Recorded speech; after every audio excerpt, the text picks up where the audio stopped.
Hello and welcome to our penultimate session of Masks, A New Generation, which I often call Masks, A Next Generation or The Next Generation. My name is Lowell, pronouns he, him, and I am the GM or game facilitator for this. And this session is part of the Gauntlet Gaming Calendar, which is an online gaming club / community. We've had a couple of sessions of build up with these characters. We're not going to do intros. Just know that we have safety tools on the table that we've talked about that people can check in on using the X card, lines and veils, and basically anything that people want to bring to the table so that we can ensure for safety. We're going to check in on some of the logistical side of things first, and then we will come to where our split team left off last time. So Cisco, you have a when time passes. So tell us about that. Yeah, we roll plus the number of obligation points. That would be the highest obligation, but I need to check in with you. Sure. Now that we broke out Kudzu, does that mean that my obligation to him has been nullified? Because if I do a favor for a villain, it's -2 obligation, which would bring me down to 0 with Kudzu. Let's split the difference. Let's say let's take it down by 1. Okay. Because I feel like that there was some resolution of that favor, but then other things were added on. Does that feel okay? Yeah, that feels okay. He Okay. didn't seem particularly thrilled when we broke him up, so seems good. So I'm just gonna roll plus 1. Yeah. Yeah, indeed. And then could someone please link the roller and the character keeper? Okay, here's the roller. Thank you so much. The roller's also in the lines and veils thing for future reference. Indeed. Thank you so much. Thank you, Kay. And there's the sheet. Okay. All right. Am I rolling that now? Please. All right. Let's do that.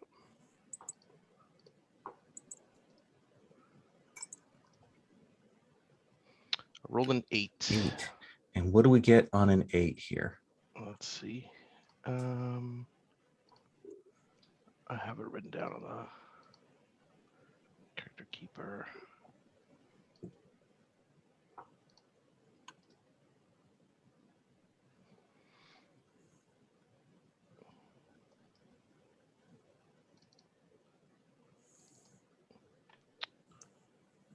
Okay. On a 7 to 9, an old friend who's essentially a villain is going to call in for a favor.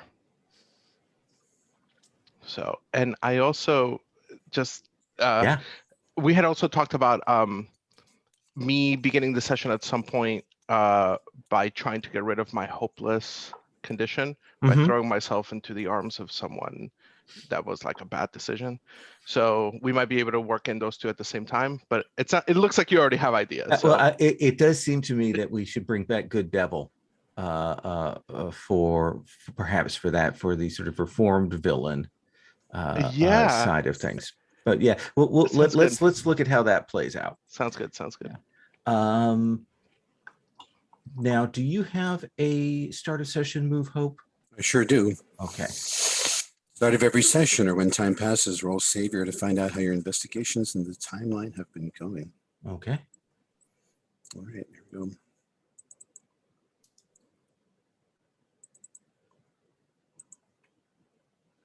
Oh. 10. So that is good. On a hit, choose a figure noted above or an aspect of the future world I can remember. I have found a lead to follow to learn how more about that present version became the future version, and it'll be Foxley. On a 10 plus, the lead is particularly strong.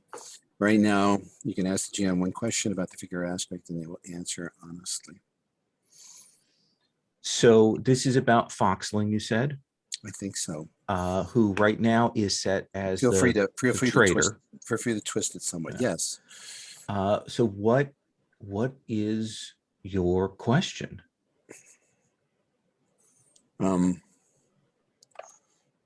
My question is,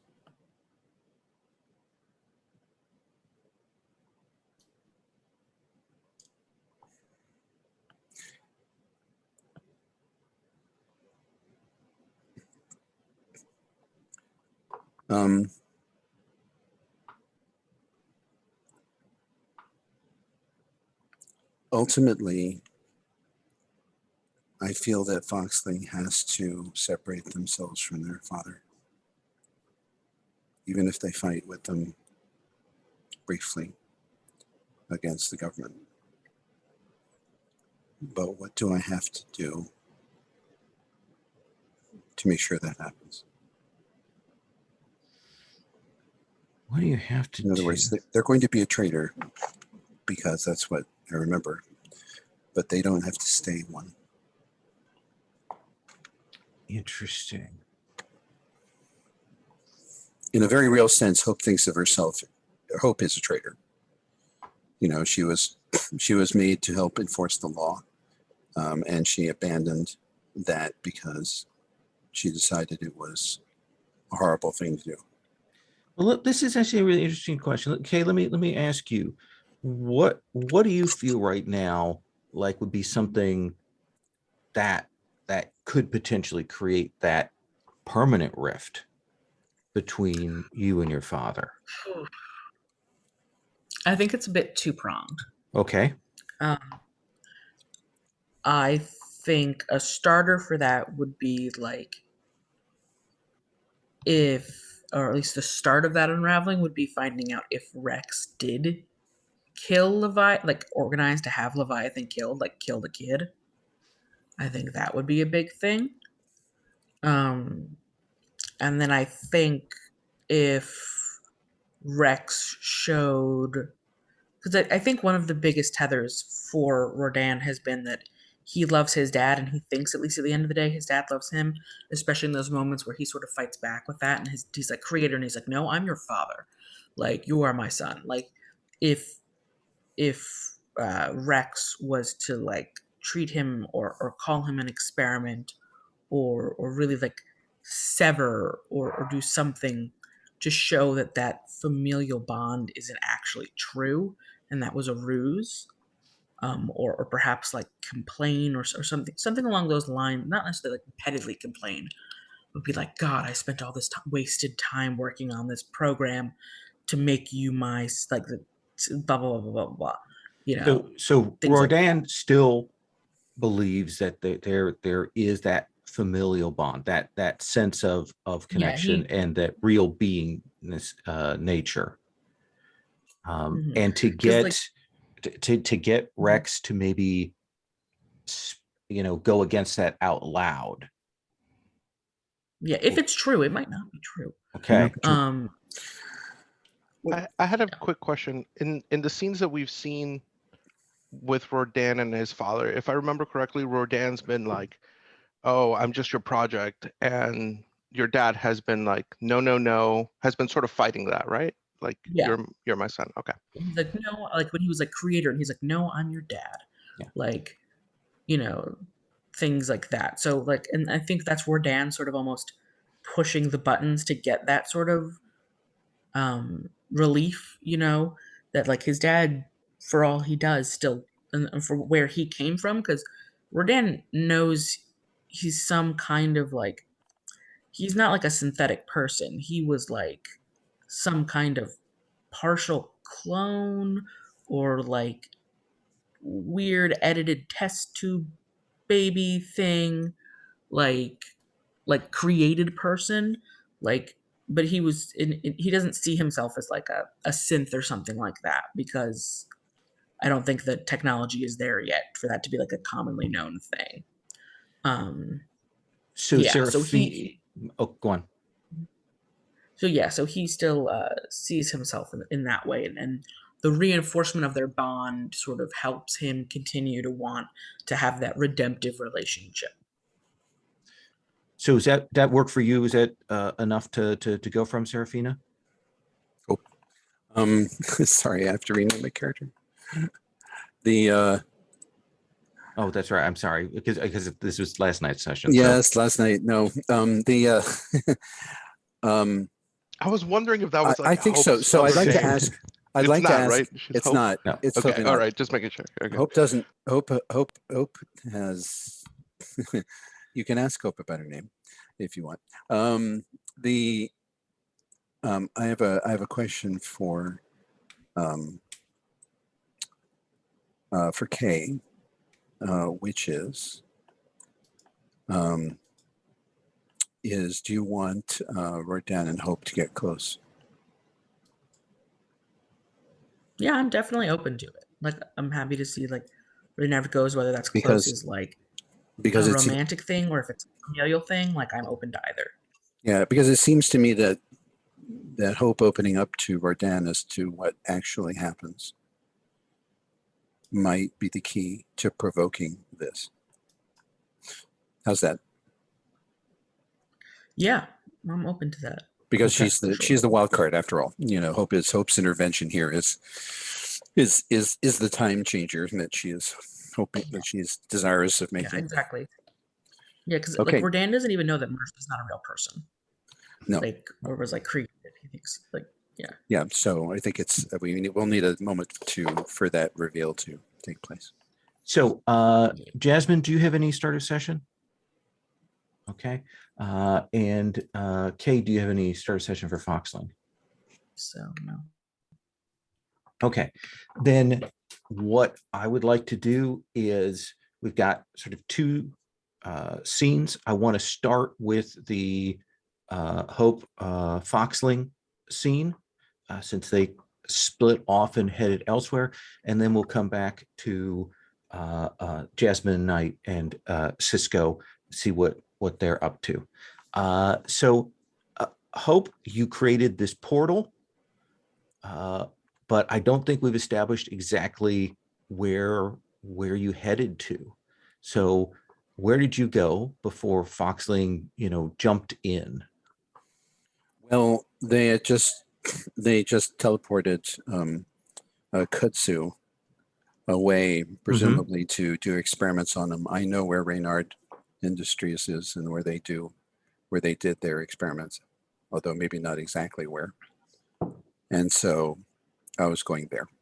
So in that case, what I think we're going to have you do is, I think this is you using your powers and trying to arrive there as quickly as you can. So, or as correctly as you can. So let's have you unleash your powers with Freak.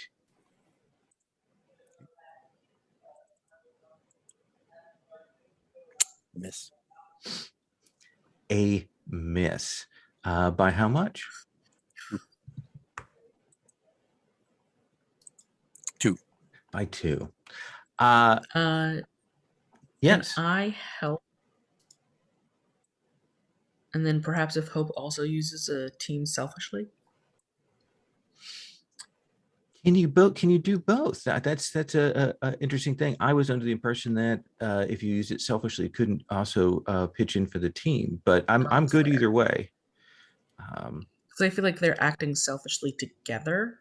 So I feel like it would be proposed because they just like left the group and we're like, we're gonna handle this thing and we're gonna go and do this. So I feel like contextually, plot wise, mechanic wise, I don't know if that's actually a thing we're allowed to do. Well, let's do plot-wise- this. Tell me like beyond just the splitting off. What do you think the reaction is on the part of Jasmine and Cisco to this selfish vanishing away? Well, Let me talk to Cisco and Jasmine. For me, actually, Thomas, I'll let you go first. I think, I think Malika or Jasmine Knight is annoyed that they acted so fast without kind of discussing it. But more than that, is shocked at this revelation about Aftermath that first 404 kind of reveals, and then Seismic kind of asks Rodan whether he knew, and then they disappeared. So there is this. I think this is the bigger thing, that we have just learned something about Seismic's dad. So she's going to turn to 404. I mean, and would have found out more. I think that would have been her first thing. Okay. So that's kind of the position you're in. So certainly that sense of trust that has been broken on multiple levels. And Cisco, from yourself? Same. I would say Pietro is shocked, right? And this would be a lot to process. And of course, Pietro is not going to process this in like a mature and or healthy way. Mm-hmm. So whatever is the first thing available to avail himself of all these feelings, he would do. Anything from like punching a wall to like immediately start drinking if there's alcohol around, something of that sort. Yeah, so we'll definitely come back in the middle of you breaking or taking like between Hope and Foxling. At that moment, who do you feel more betrayed by when they leave? Definitely Foxling. Okay. Because it seems, Hope has this thing where she like sort of comes and goes, and in my mind she's has a little bit of free reign because she knows the future, and like Pietro trusts Hope, but like things have already been tense with Foxling, and now there's this revelation, and we're just coming to like a head here with Foxling. It's So Team Pool gets burnt out.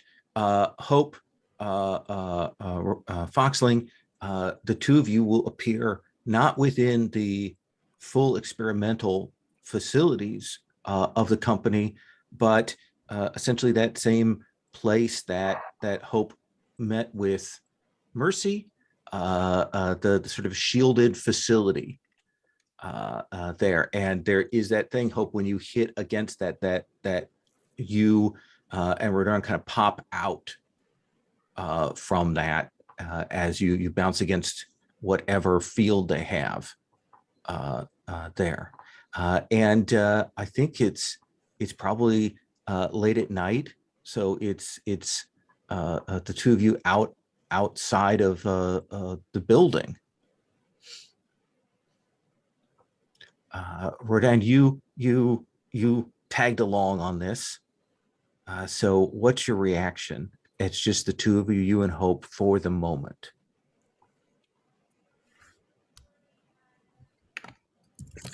I think he looks at this, Rodan sees this, and he frowns because they're not in. And like he's slightly frustrated, but he's trying not to take that out on Hope. And so I think he's gonna go up to the door and he's gonna say, hopefully he didn't change it, or I've got enough of him in me to make this work. And he's gonna walk up to a door scanner and he's gonna put his hand on it. Because his dad theoretically wanted him in all these places, like helping him and assisting him. And that's how all of this started, is he stumbled onto the wrong area and learned something he shouldn't have known yet. So he's hoping he might still be in the system to gain access, or he's wondering if maybe there's enough of his dad in him or something, or, that it'll take it. I think that the door will open. Hope you're also there. And I think the two of you will see Mercy. Mercy, let us through. My father has kidnapped a child, and I will not stand abide by this. I'm going to try to pierce the mask Okay. on Mercy and say, you know who I am and what I represent. And this is your chance to change. The way things go right now, you don't come out well, and neither do I. And this is your chance to change it. Please roll mundane. I actually roll savior. Oh, that's right. Rodan looks much confused. When you pierce the mask, someone who you believe will shape the future. Well, I know she's shaping the future.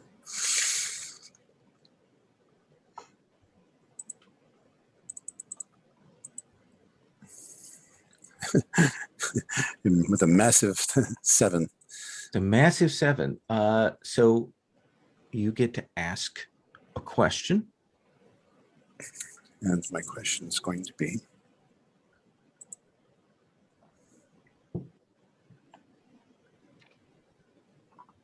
How can I get your character to help us in earnest?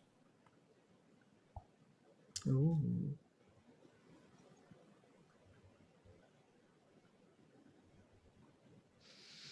Get rid of Foxling.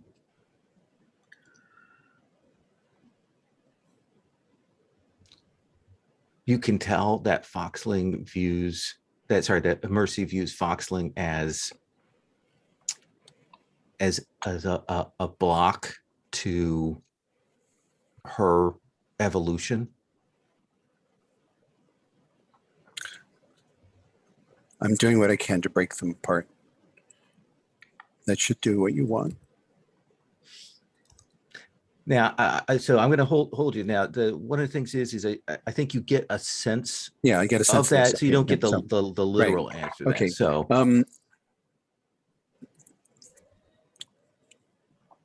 I say, listen.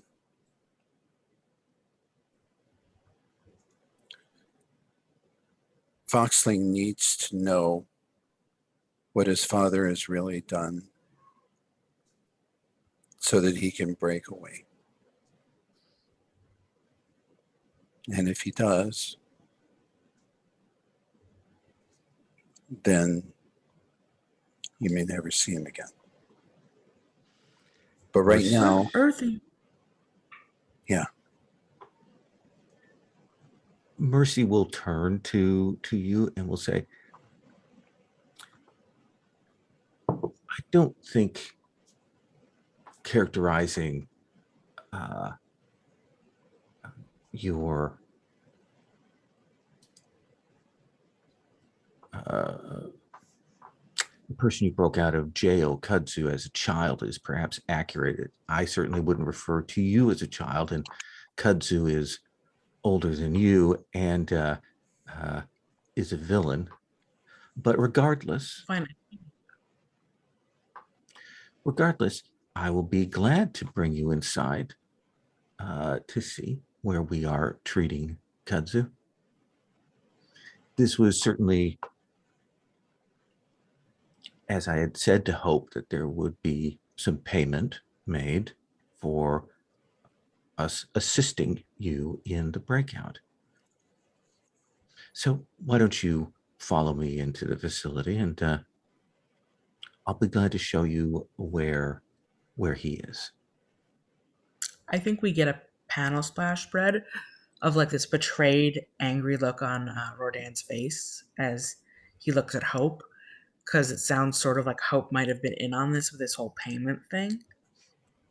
And he's just like looking at Hope, like, what did you do? Like, Hope turns to Foxling and says, "No, wait.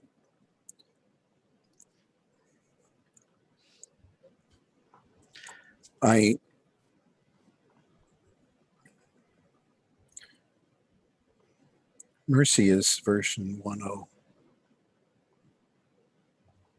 what? of me. That's They named ridiculous. each of the versions after a different virtue. She was the first. She's the prototype. She's not human. That's ridiculous. You're really? being ridiculous. And Rodan sort of like goes to like follow Mercy, like trying, like, because that's ridiculous. They will walk into the facility. I think you would see that door shut behind you as the three of you head in. Let's cut back to the HQ. Jasmine, you're kind of standing there, maybe a little bit in shock. Seismic, what do we see you doing in the immediate aftermath of that? I think just repeating the same thing over and over, like, he knew about this, and then probably punching a wall, which is of course stone, which Right. of course like super gives way, to my punch. Jasmine, you wanted to say something in that sequence? Pietro is probably feeling betrayed by 404 as well, who didn't tell him that it's not just Foxling who's not here. There's somebody here who also kept a secret. I mean, is responsible, whose technology is responsible for your dad, like, going bad. Yeah, that's a good point. And I think narratively, I think that what we see is 404 for a second, and then there's that super shrinking. Much like he shrinks into the corners. I think he's just gone there at that moment. I think that's dramatically Okay. the best Nice. way to handle that. Mm-hmm. Nice. And Yeah. dramatically, I don't want to I always want a yes and, Yeah. but I think dramatically what makes sense here is that Pietro would probably scream like coward at 404, and he himself would exit the scene. Unless you have a specific reason narratively that you want me to stay, I think that's what should happen. Yeah, let's split those, and let's do Pietro's scene, and then let's come back to Jasmine and figure out what Jasmine's reaction is in the aftermath of this. Pietro, wall smashed. We will see the seismic wave of that crash through, probably break a sewer pipe somewhere, and then you run out of here. Where are you going? Are you going back to your base? I think may I have narrative authority to do a montage? Yeah, please. Awesome. I'm gonna go back to our apartment of Hope and really hope that she's there, and then she's not gonna be there. Right. As a kid who is truly channeling his late 90s, early 2000s angst, we see a picture of Pietro sitting on the couch with a book that says Therapy 101, what to expect when you're expecting to talk about your feelings, while at the same time he has the early 1990s awesome movie The Crow playing, which is his favorite movie. And let's talk a little bit out of character. So one of the three people that Pietro used to run with was Leviathan, right? Mhm. And Leviathan has now been taken out supposedly by Aftermath. So we had talked about him being replaced by another NPC. And I'd like to pitch Catherine Oz, who goes by Chaos. And she is can mess with chance and that sort of thing. And she's sort of like a villainess in the vein of what's her name from Mean Girls? Regina George from Mean Girls. And probably, she's like this harpy with all these other female villainesses, who is probably going to grow up to be Cersei from Game of Thrones if she's not stopped. So yeah, let me then, if I may, frame her Surely. into this scene. Can I just add one more layer of emo before you do? Sure. Okay.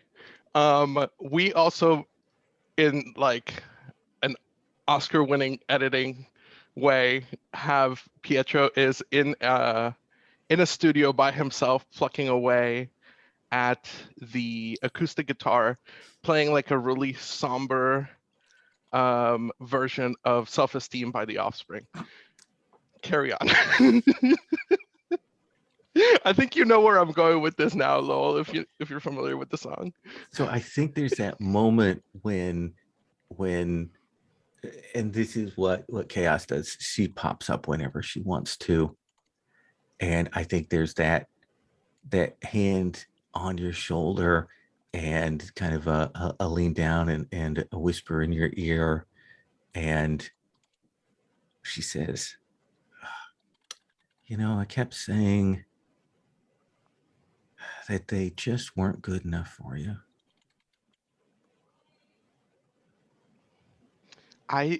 If I may add to that, I think she shows up and I think she has a 6-pack. And we're just gonna keep adding to the scene because why not? And I don't think I look at her.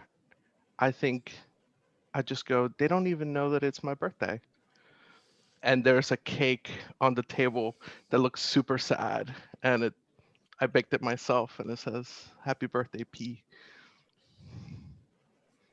This should have been your day of triumph. I mean, you busted your friend out of prison. Why are you here by yourself?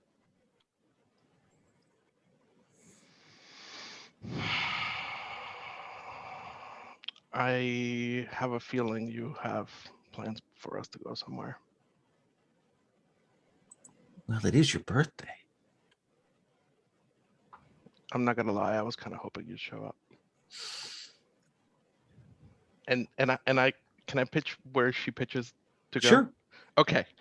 I think that she's gonna pitch that they go back to the club, and I think this is the day that Pietro finally gets in to the club. And Okay. he's been trying to do it as like a helpful, not a helpful, excuse me, as like a innocent breaking the law thing.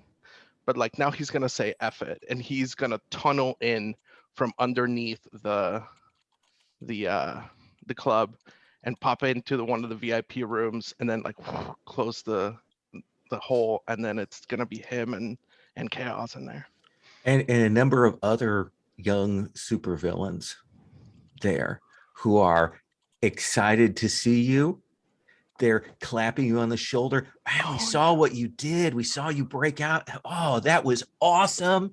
You broke Kudzu out of prison. Oh man, that was amazing. Oh no, this is like exactly what Pietro wanted from his team, yeah, and he's they're, getting it from they're the bad all guys. there. Though I do think the camera maybe pulls back and we can see a little bit that Chaos is maybe orchestrating this. That she's clearly primed them to come over and congratulate you and talk about how amazing things are. Oh man, yeah. And I think it's all happening too as like the lyrics of Self-Esteem are saying like I know that I should say no, but it's kind of hard when she's ready to go. And like I'm high-fiving everyone, right? And it's all in slow motion.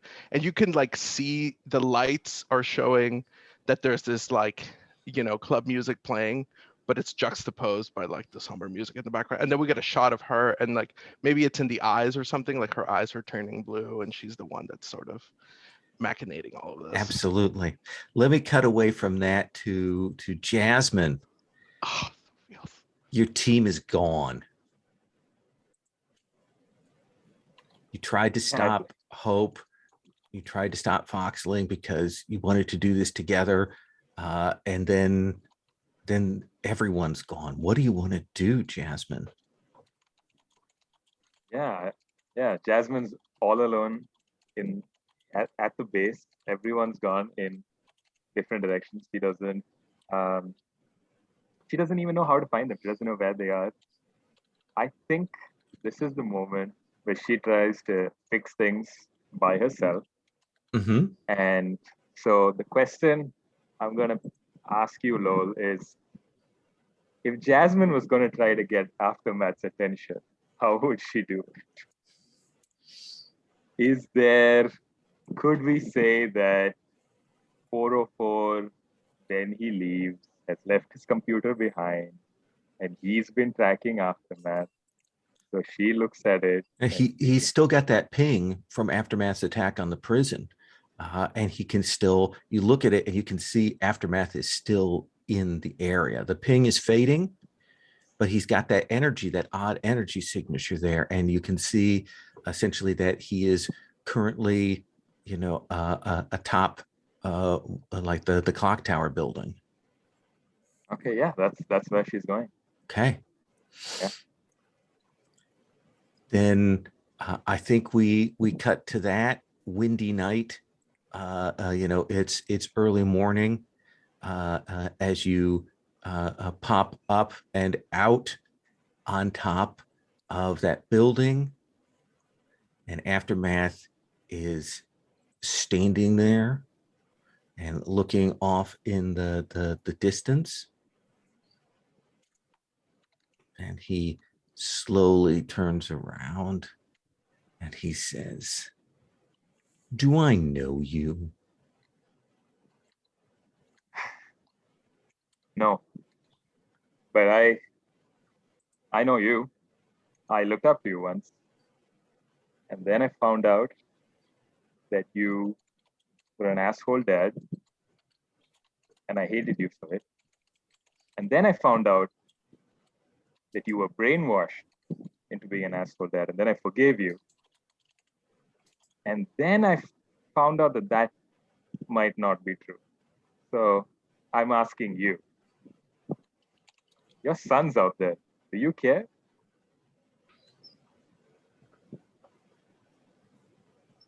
He crosses his arms and then he's over by you, like that of the gap, and he's next to you. And he looks down, he goes, "Oh, yes, I know my son is out there. And I have associates who are working to bring him back into the fold right now."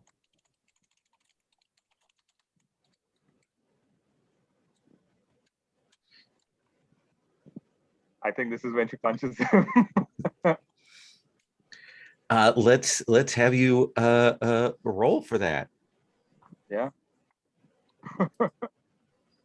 I think This is She one of says, those brief sucker punch moments where you get a shot in on the big bad here. yeah. Yeah, and I think she says, "How dare you," or something like that, as she like just swings for him. Okay, so yeah, this is cool. Yeah, I guess this is directly engage a threat. So, Okay. Yeah. And my danger is What is your danger? it's 0. -7.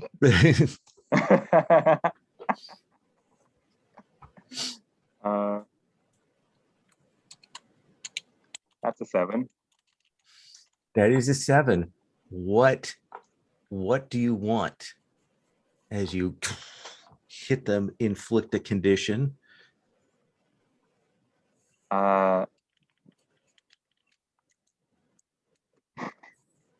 I think I want to impress him. I think I punch him and he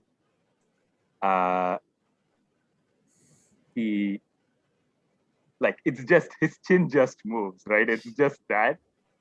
And then he turns back and I think he moves to punch like Jasmine and his fist stops right here and she hasn't moved, like she was gonna take it.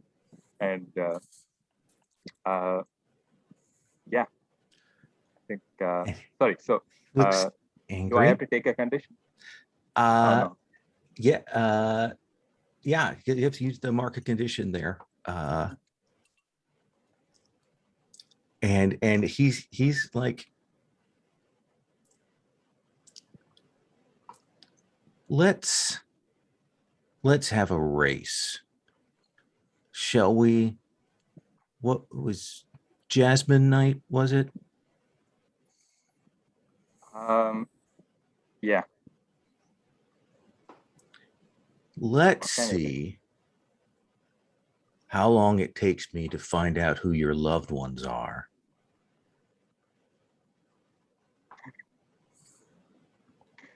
Yeah. Versus you figuring out how you can stop me.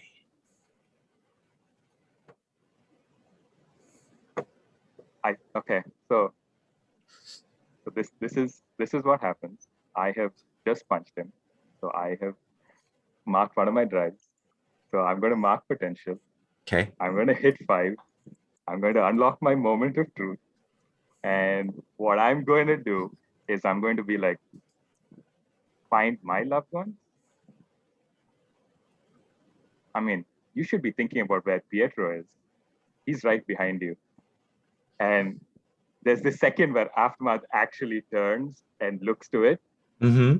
and Jasmine is going to hit him with the brain gun that she stole from the From 404.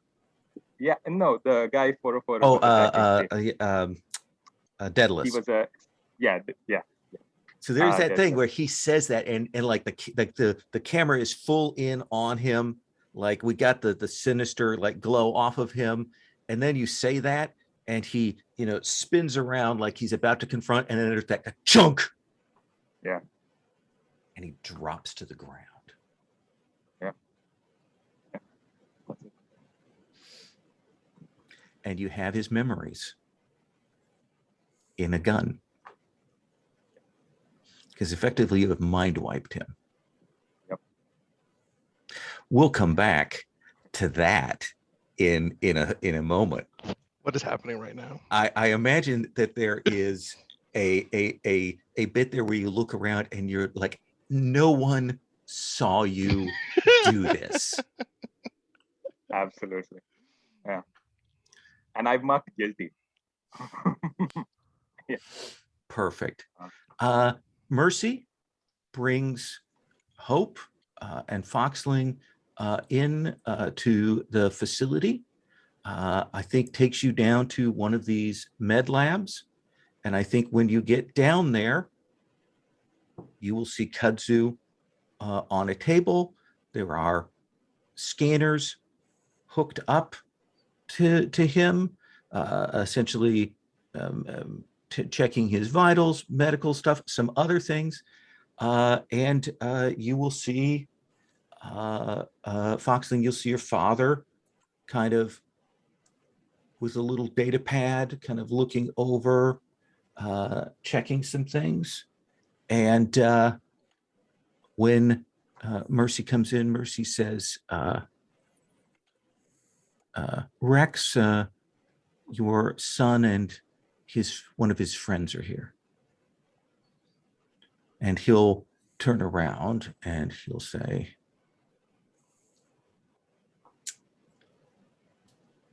how can I help you? I'd like to assess. Let me get Kay's reaction first. I think we can like the emotional investment here is for them. So let's have their action, and then we'll come to this. So, Rodan, Foxling. Yeah, I think Rodan just takes several steps forward towards Kudzu, and where Kudzu's on this table and is just looking at their dad and is just like, what are you doing to him? I'm doing nothing. I am scanning him to try and assess what is going on. What do you mean, what is going on? He's had a fight with Aftermath. There's clearly some oddness going on, and Aftermath needs to be stopped. I am seeing what information I can glean for that. And I think there's a pause where Rodan like looks at Kudzu on this table, all laid out in this manner, and then looks up and like meets Rex's eyes and says, did you make the order? I make lots of orders. What are you talking about? The kill code, the kill order. Again, you'll have to be more specific. And I think Rodan's eyes go a little wide because he didn't think his dad like killed people. So that's kind of shocking for him. Leviathan. No. And like there's an immediate relief in the tension of his bodies.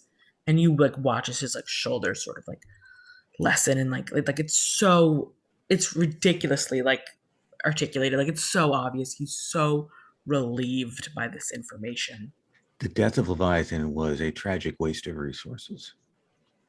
But it is not something I did.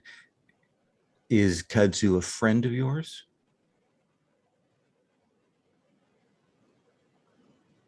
Yes.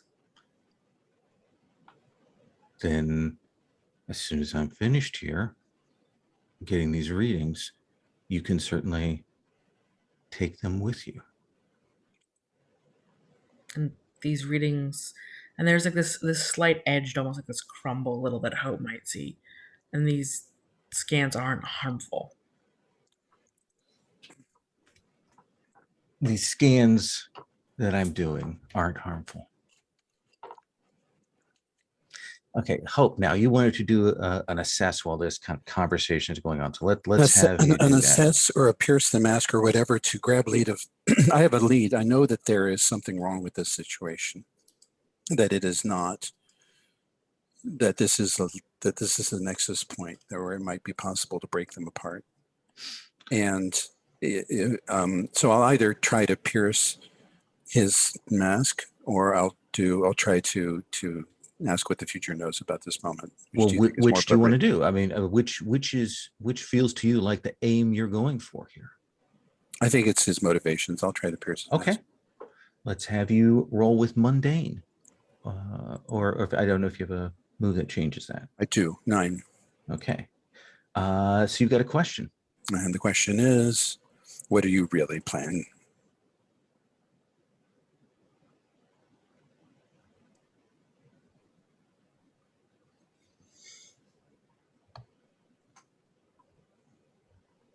He's really planning to put down Aftermath. Aftermath is too dangerous. Have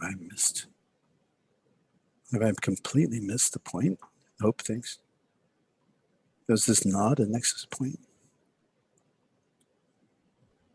She is racking her brain to try and understand what the leverage point is here. And she feels like she's completely missed it. Little narrative help.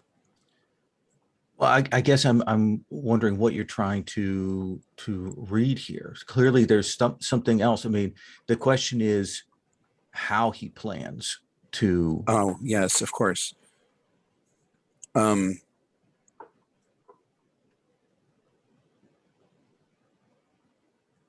I guess I'll try to do an assess then.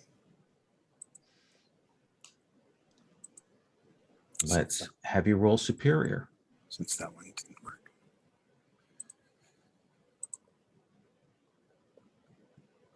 Miss. Ugh. So. But I can always ask, what does the future know about this moment? I'm sorry, I'm asking.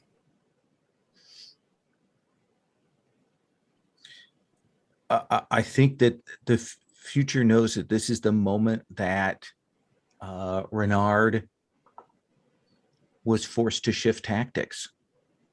That Renard was forced, whatever his plotting of mind controlling the villains and heroes, that he realized that was a thing that couldn't be sustainable long term, and so just had to kill off all the superheroes.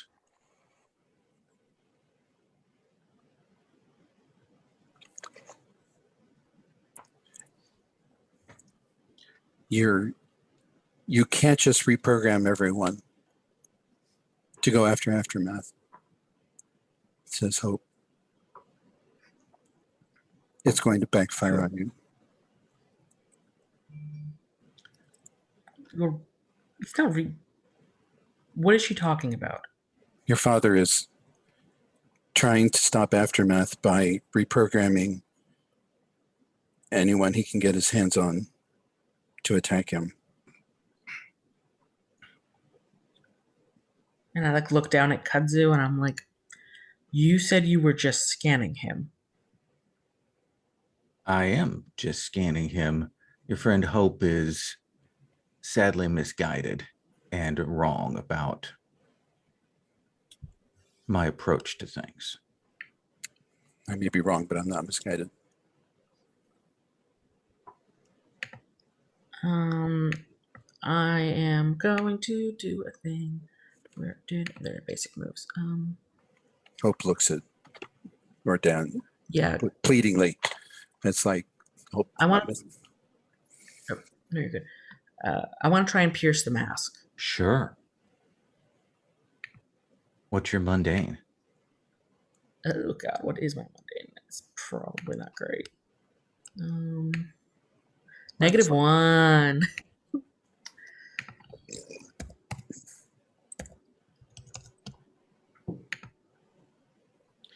I still have a hard move sitting out there from that fail do. from before, so I'm holding that in reserve. By the You way, got That's okay. got another one. That's another fail. okay. That's another fail right there. Very appropriate that we should fail to pierce. Yeah. fail in Makes a dealing lot with of- Bernard. This Your makes a lot of father sense. steps up and puts his hand on your shoulder, Foxling, and he says, Wait, does he call him Foxing or Rodan? I feel like he would call him. he Rodan. hasn't said your name yet. He says, son, Aftermath is a danger to everyone in this city, and we have to assemble as many as we can. I know that, but I don't want you to fight him. I can't lose you.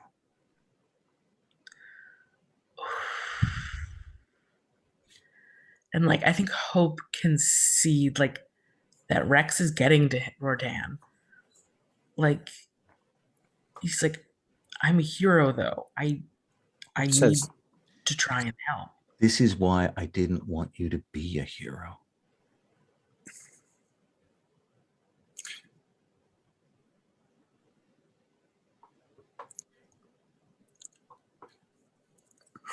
And yeah, Rodan's kind of frozen there.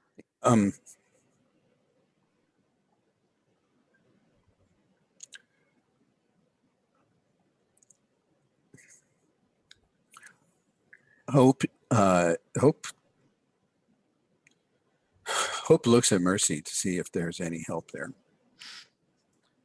Mercy is waiting and watching. No help to you. And she says to Renard,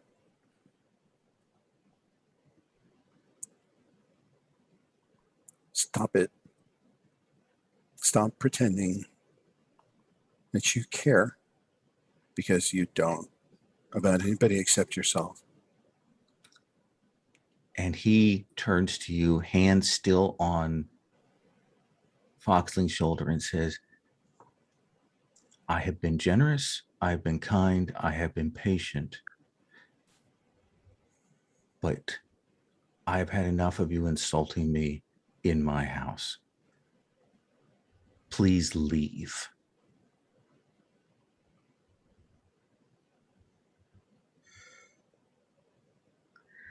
And then I think we get this really gut moment where like Rodan looks at Hope and he's like there's like this excitement in his eyes for a moment, and he's like, he's trying to help. He wants to save people from Aftermath. He doesn't care what he does. He doesn't care what he uses up or who he manipulates, who he burns, who he kills for that to happen. He only wants to win. And I think Rodan like looks at his dad like, that's not true. Like, it's not, and we have things to do. Please go. Hope, is it? Please leave. Now, if you wish, Foxling, you may take Kudzu with you.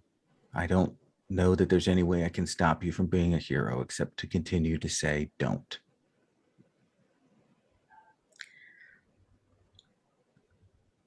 I want to help people, Dad. And you see like him start to like remove like whatever's holding Kudzu to this table. As Rodan sort of picks Kudzu up, and he's like, I know you're trying in your own way to help people,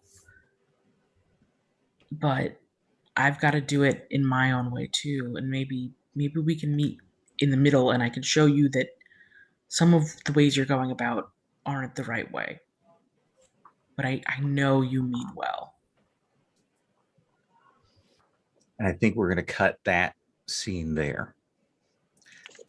Let's take our first break, and then we're going to come back to Seismic and then come back to Jasmine, okay?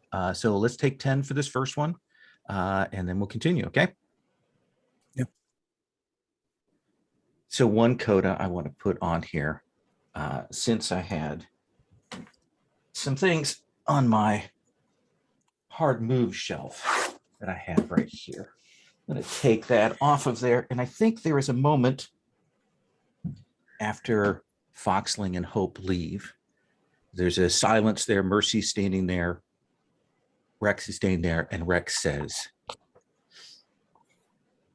"Did you get the full scans on Foxling there?" And Mercy nods, and he says, "We may have to activate some of the backups."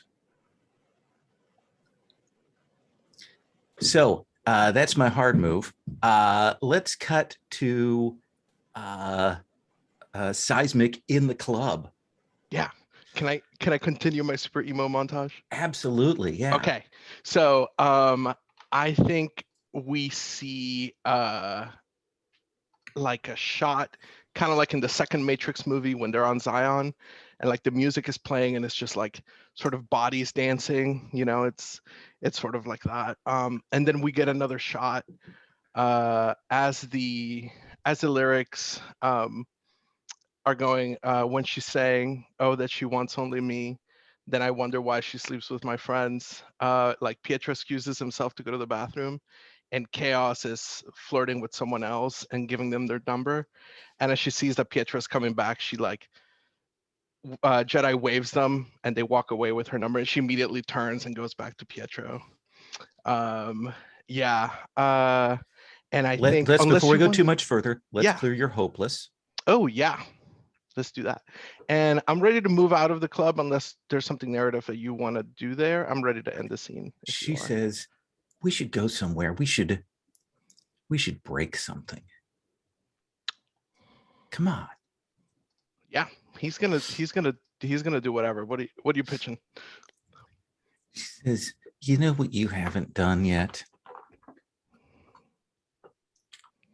A bank heist."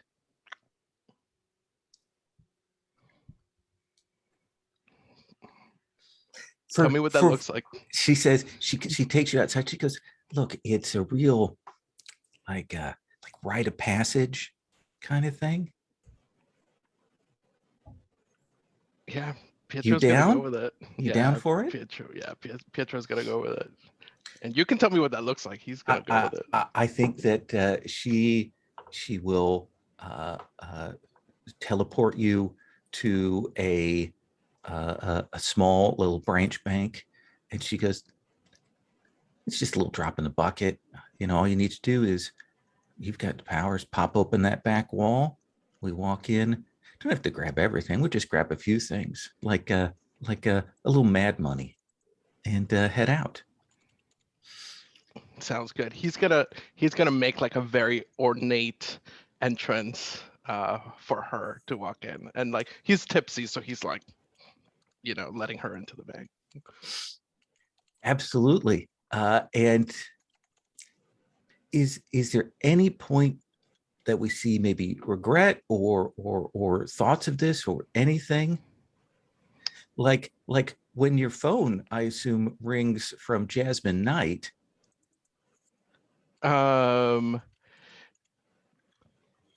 Like she's just going in, and you see she's looking around the stacks of money, and she's picking things up and dropping them in her bottomless purse. What do you think about like as the lyrics are going, like, "Oh yeah, I'm not a dweeb, I'm just a sucker with no self-esteem." Like he has his phone, and Chaos just like bloop and like throws it away, and he just tipsies. He just sort of goes with it. What do you think? How much do you take? I don't think he takes anything. Okay. I think he's gonna do things like I think she's off doing her own thing, and like the you know, like the walls are maybe marble, and so I think he's sitting there like maybe like drawing with his geokinesis. You know, to him it's just harmless. He doesn't want to take any money, but he's not being smart about this. Like he's No. leaving all these fingerprints. So much evidence, so Mhm. many traces. You can clear your other condition. Okay, seems good.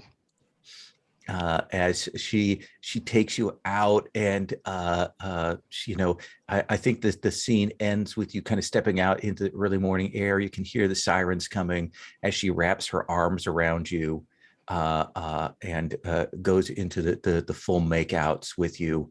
Though I do think we see, as she's doing that, we can see her kind of behind, like checking her phone, like clearly waiting for a call she was supposed to get from somebody. But so can we not end in the apartment, like back at my oh, apartment? we can do that, absolutely. Okay, cool. And Yes. maybe there's that teleport in mid make out back to the apartment there. Yeah. And I think like she's gonna be holding, it's ridiculous because it's a comic, so she's gonna be holding literal bags of money. Oh yeah. You know, and we're like in my room, and then you just see a shot of her reaching in and going like woo, and like all these bills fly out. And then we get a shot from above of them like kissing and like falling onto the bed. And then we get a very tasteful camera shot, like leaving the room, and it's just like the bed and then our feet, and then the camera pans out, and then the door closes, and then the camera moves over to the table with the pathetic cake and the book on therapy. And then this doesn't make any sense time-wise, but it's like the scene on The Crow where Brandon Lee is getting shot. And then the TV says, are you still watching? Shut down in 5, 4, 3, 2. And then the TV comes off, and I think that's where we end the scene. I will point out that this is the apartment that you share with Hope. We'll come back home to that after Hope and Foxling have their conversation. Oh my God, Jasmine. You just dropped Aftermath. You have no idea how long this is going to last, but he's out on the ground and it's just you up here. That you try to call Seismic and you get nothing. No, that just goes to voicemail. Yeah, I think we get Malika's like call history, and it's 404 didn't pick up, Seismic didn't pick up, 404 didn't pick up. Like, you know, it's just and she's standing there, and I think she says to herself, "Well, I guess I did it. I'm the greatest superhero in the world." And it's just her like on this like, you know, the roof of this place just completely empty with like Aftermath at her feet. And I think she I think she's going to hope that when he wakes up, that he won't be like, he won't remember enough to be. That wishing and that hoping sounds good. But in the meantime, how long are you going to wait before you call like for help? Do our communicators work log? Is our phones all I got? I think that at least for the moment, until after we have the Hope Foxling scene, that communication is offline because they're in Renard Industries. But is there anybody else you want to call?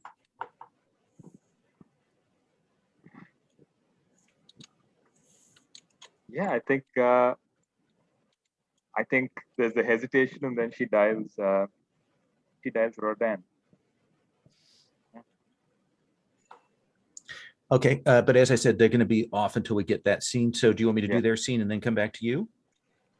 Let's do Okay, that. then let's do that. Hope you asked for a chance to talk with Foxling after the two of you leave the facility. Kudzu is awake and maybe a little disoriented. But Yeah, I imagine Rodan is still holding him. right. So Hope, let's have you start that. Rodan, what he said about you is Yeah. true, but it's also a lie. I need to tell you something. Okay, yeah, whatever you need, Hope.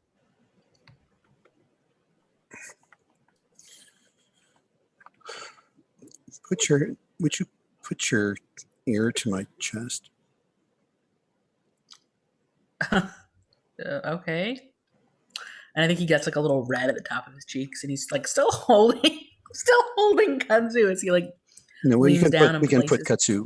We can put Kudzu down and make him comfortable. They're still a little wobbly. I've got them. Yeah, well, He puts his- we'll lie them down. We'll lie them down, and Oh, you don't hear a heartbeat. okay.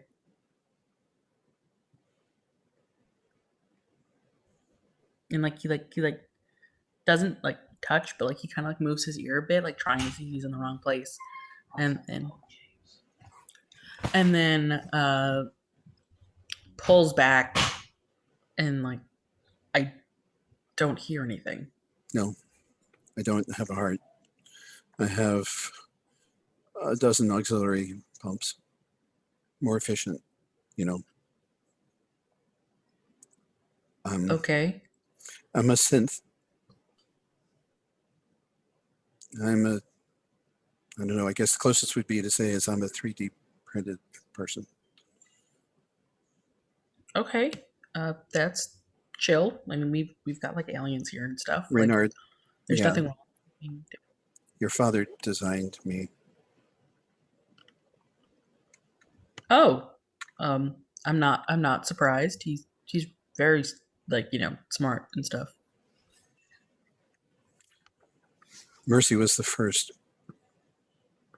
And there's like this prototype. look of slight disbelief there.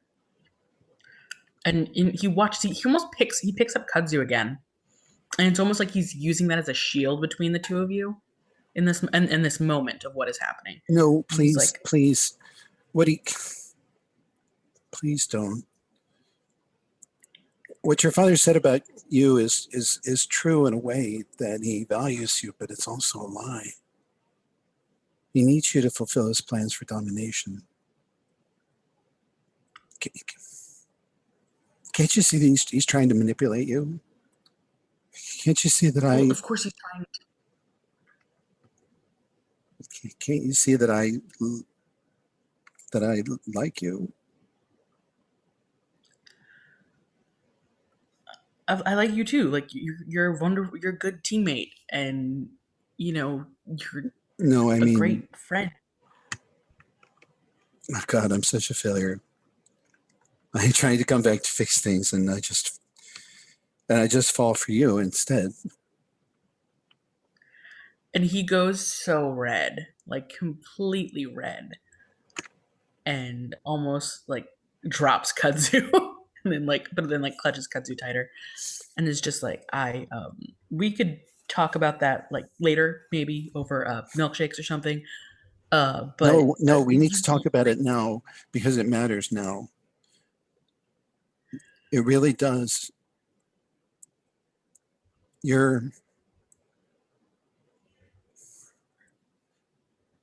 If you do anything to help Reynard, you're just helping him take over. If you're just helping him make more people like Mercy and like me to try and turn the world But into what he wants. But Hope, you're wonderful. I'm a traitor. Do you understand? I left the future because I couldn't stand what I was supposed to do. I hated. I didn't want to be part of an army to put down the population and rebellious heroes that didn't want to abide with the new order. My dad wouldn't, and he actually, like, he says my dad, and you could hear the difference from like what he had said before in the room. He was like, my creator is this, especially after that moment in the lab. He wouldn't do that. He would. He will. He wants to help. He wants to help himself.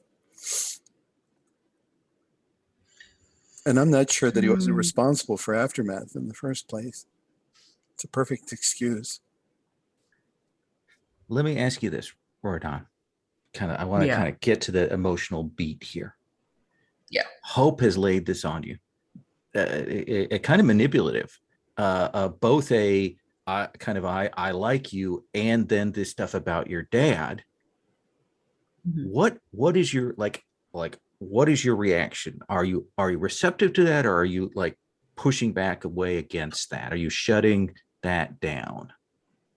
I think he's caught in the middle is the problem I'm running here. I'm like trying to think of a role that I can help with this, because he just had this very intense moment with his dad that really, like, in his mind, especially with those fails rolls, was like, my dad is actually trying to do something good, and he cares about me, and I love my dad.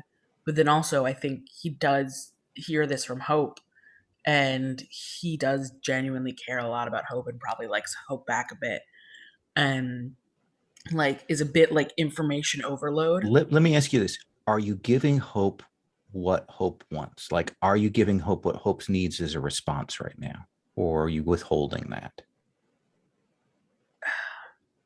I think he's withholding that because I think he's reciprocal to her feelings, but this whole like your dad is bad, this, that, the other. He's not there yet.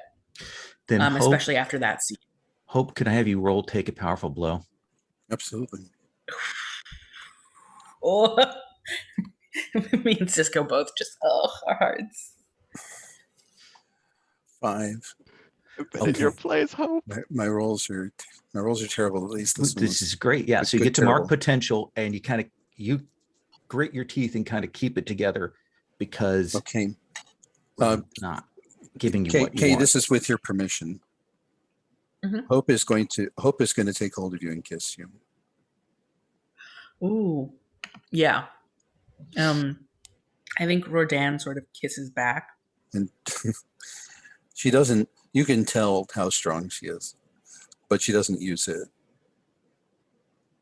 And she just says, if you're going to go, you have to decide, okay, but please, please, please let me be with you when you do.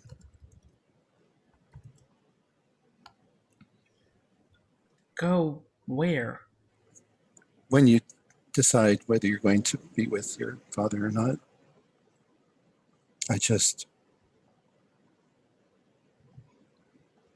Let me be with you. I'll do whatever you want. Can't. Oh, that's rough. Why? And he looks frustrated actually. And she kisses him, and she kisses him again, and she lays her head on. He's much taller. He's considerably taller than she is, probably. Lays her head on his chest. And then there's this small sort of pleading whisper, and it's just like, why can't it be both? Phone rings.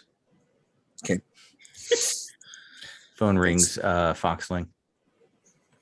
And I think Rodan is so thankful for this fucking excuse. He's got one arm supporting Kudzu.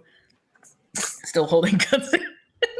I'll lie Kudzu down while you answer the phone. He's gonna be like Kudzu's been watching this whole thing. Okay, not sure what's happening here. Did I release one of my pheromone flowers? What's going on? And Foxling just sort of picks up the phone. Foxling. This is you, Jasmine. What? Why did you just leave like that? Well, Hope was already kind of going, and I didn't want to miss the opportunity to fix things. Kind of. We got kudzu. We talked to my dad. It's okay. Where are you? What's going on? You talked to your dad? Yeah. He just gave kudzu didn't- over to you. You just Yeah. talked to him. He's. Yeah. He's not. He can be good if we can just show him the way. He wants better things. He just doesn't know how to do it in like a helpful manner. You can't see Hope, but she's starting to cry. 404 said your dad did this to Pietro's dad, and then a kid is dead. And what? No, my dad. You're neutral told me on he your did- dad? No, it's my dad. It makes a lot of sense now that I've like spoken to him. Aftermath is just bad. He killed Leviathan, and my dad wasn't a part of that. And I bet my dad was trying, like, with the controller, like, stop Aftermath from doing. This is such rationalization. Trying to stop Aftermath from hurting more people, but then Aftermath broke through and killed Leviathan and was going to kill Kudzu. My dad didn't order that. Like I'm the leader of this team, right? Oh, you asking that in character? Yeah. Oh, okay, sorry. I thought you were like confirming that. Yeah, she's the leader. Yeah, you're our leader, and it's said like half-heartedly a little. So if I said that I could take down Aftermath all by myself, you would believe me, right? I think you have the potential to do that one day. Yeah. She cuts the call. Yeah, she cuts the call. It goes. I'm sorry. She cuts the call. Yeah. Jasmine. And I think Oh, both God. of you will I think- see an alert pop up on your phone because you probably have an alert set for this. And it's a news report about Seismic committing a bank robbery. What? Oh my God. And then he goes to just like show his phone to Hope. I gotta go home. Can you take care of Kudzu? Or should we bring him? Yeah, I've got Kudzu, but shouldn't we go find? Because he doesn't know they live together. He might be Shouldn't we at go home. find Seismic? Yeah, come on with me. Wait, you live with Seismic? I don't have a home. Yeah, so I live with Seismic. And then, I think, do you like teleport off? Well, I open a portal. You can use it. Yeah, do you open a portal? Let me know if this is okay now. But I feel like as you go through the portal, there's like this one last second as it's ending, and it's just like, I could be your home. We'll bring that together here in a second with Seismic. Jasmine, you cut the call. You see that alert. What do you do?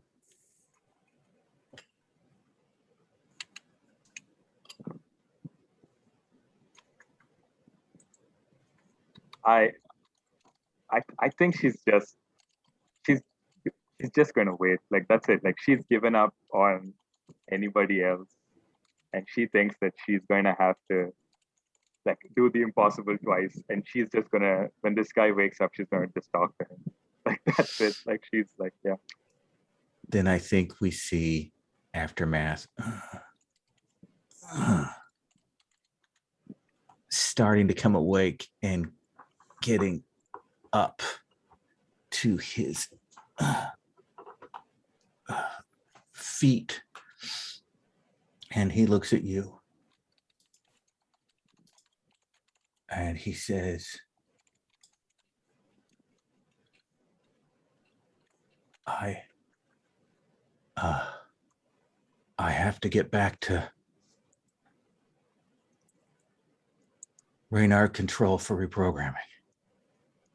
And he goes to fly off. We'll come back to you in just a moment. So,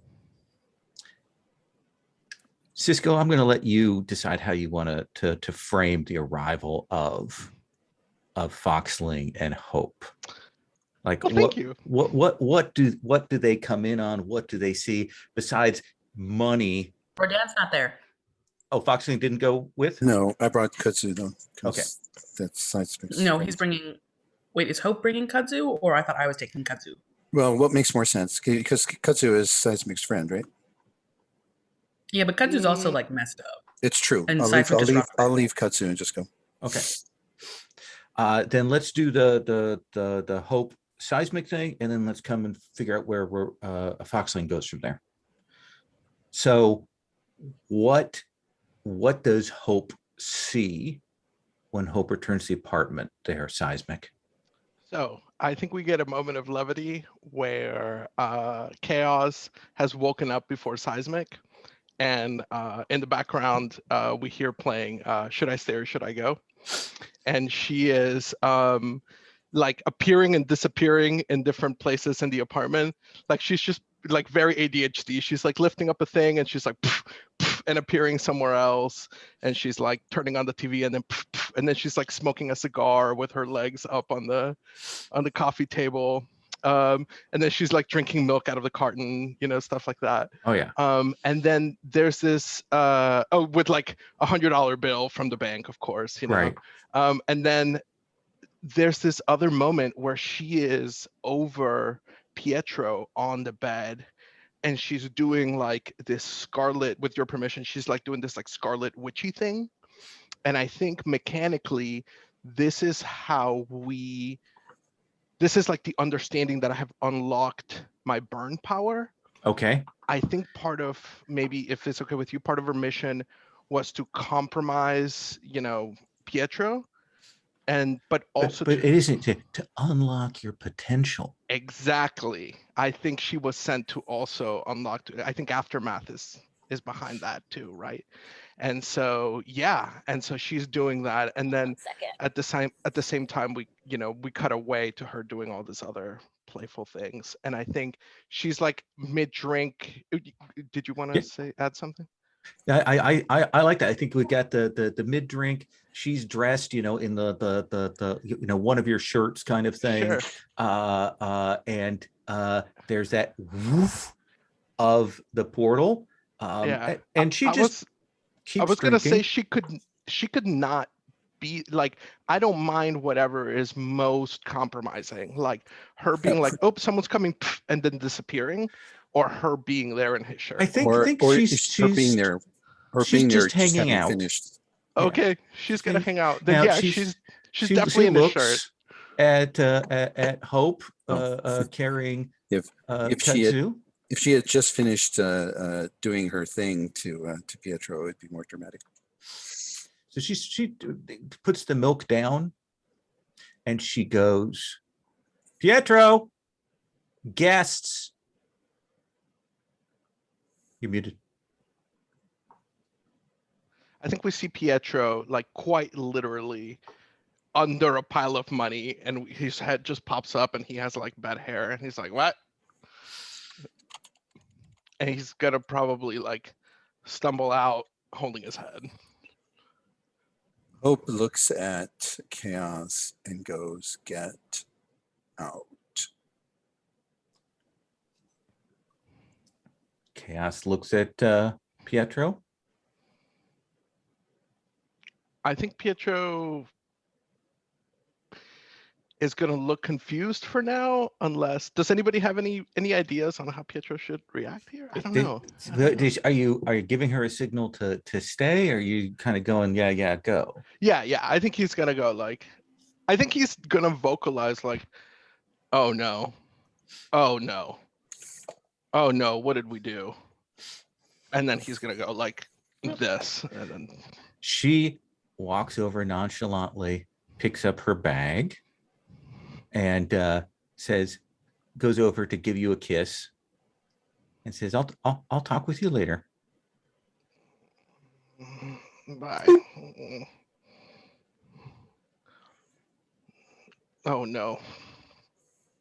Oh no, please tell me I'm not on the news. Hope picks up a glass of whatever that is and throws it in Pietro's face. I'm on the news, aren't I? You're wanted. Uh, Did she mind control you or something? Did she? Okay, now Hope has you by the lapels. Hey, Brandon, you're kind of stepping over people before they have a chance to finish their reactions to you. So I need you to slow down a little. Sure. Pietro, what's your reaction when the water in the face, Hope standing there?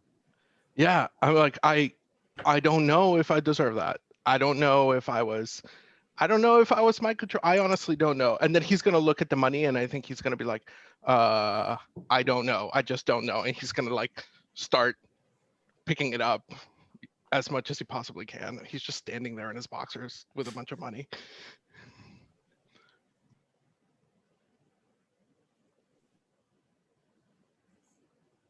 Hope.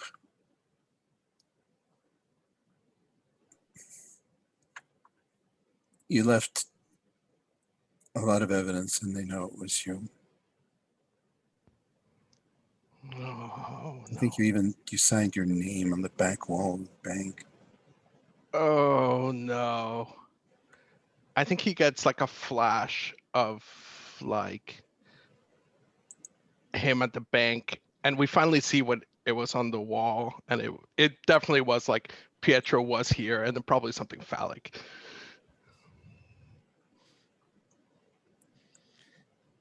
What are we going to do? I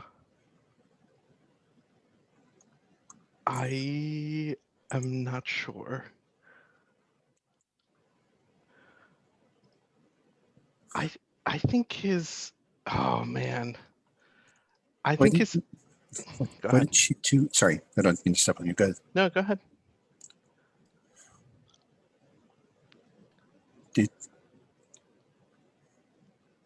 Did she do something to you to make you do this, or did you just decide to do this?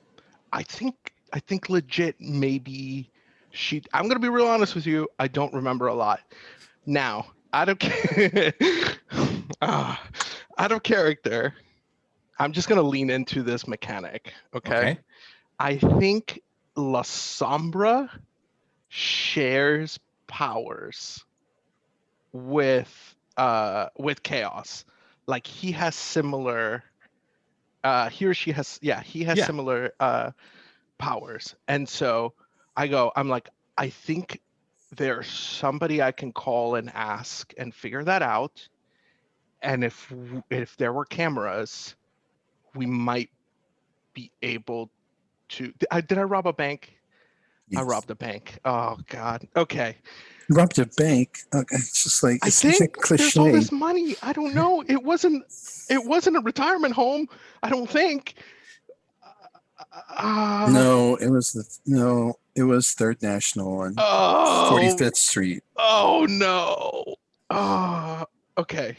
Yeah, I think the plan is to contact La Sombra, and he would know if there was evidence of mind control. And I'm going from the frying pan into the fire. I'm gonna try to consult with a bad guy to exonerate me, maybe. Okay. Let's do this. We'll come to that La Sombra interaction. Let's get what Foxling does and then sweep back to Jasmine. Foxling, what you have Kudzu. You've had this confession from Hope, and Hope has taken off to talk with Seismic. who Hope is living with. And you've gotten Yeah. that weird call from Jasmine. So where do you go? What do you do? Yeah, and she just hangs up on him. I think first she tries to redial Jasmine. No pickup. Okay. No So pickup. Jasmine doesn't pick up. Yeah. And then he sort of sighs and runs a hand through his hair and he picks up Kudzu again. And he's like, I guess I need to get you somewhere. We're both having rough days, huh? And I don't know what's going I think on. he goes to. Yeah, it's a lot. And I think he goes to like start to walk towards home when suddenly his newborn power activates and a portal very similar to Hope's opens up in front of him and he like half steps into it not realizing it and then like goes through and a is inside like the penthouse apartment. Absolutely. I think that's a dramatic beat. I don't think we necessarily need to have you roll for that. Oh, yeah. It's up to you. It's up to you. We can have you roll if you want to. Yeah, I don't think we need to roll for that. Okay. I think that's just like a dramatic beat and his eyes sort of go wide because he's never done like a portal like that before. Yeah. He's not going to think about that right now. Have enough going on. You're back in the penthouse, beautiful. This is a place, well stocked, well provisioned. Do you want a drink or something, like some water? This has been a lot, or something to eat, like. And he's like looking at Kudzu, like trying to make some sense of normal here, like taking care of a quote unquote like injured person. He says, "Yeah, I could use some water. No plant jokes, but yes, I could use some water."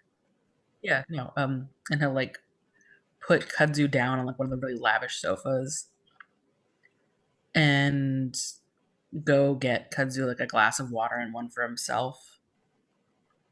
And he's kind of looking at Kudzu like, so, why was Aftermath trying to like, did he get any reason why he went after you or what might be useful to that? Or I told you that he seemed broken, just absolutely broken. And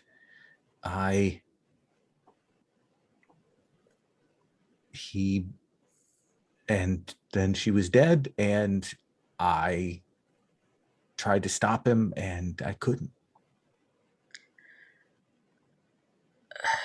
We need something stronger. And he's just gonna put his glass of water down and go towards like a very fine looking liquor cabinet. And he's going to pull out a bottle of Jose Cuervo La Familia and is just going to walk over and take like a big swig from the bottle and sigh and be like, do you want some?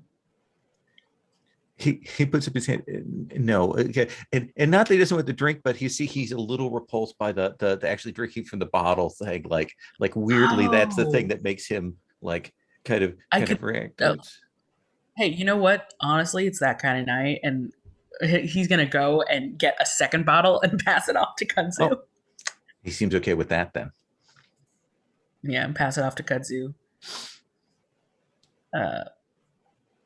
And takes another swig because this is all a lot for him, and is just sort of leans against where Kudzu is sort of laying on. Because I don't think he has like other friends other than his team, especially after everything that's gone on. Like since he became a superhero, he sort of felt a lot of jaded about other people. So he's kind of like just chilling with Kudzu in this moment, sort of just like taking another swig.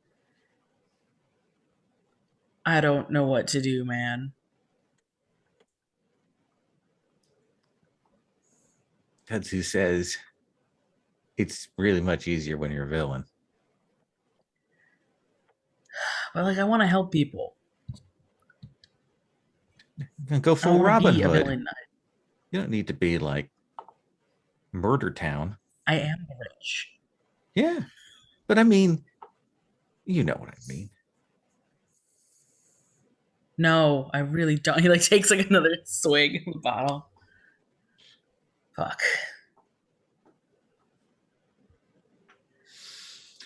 Let me cut to get a sense here before we take another quick 5-minute bout break. What do you do, Jasmine, when Aftermath starts to wake up, says that, and starts to go to fly off?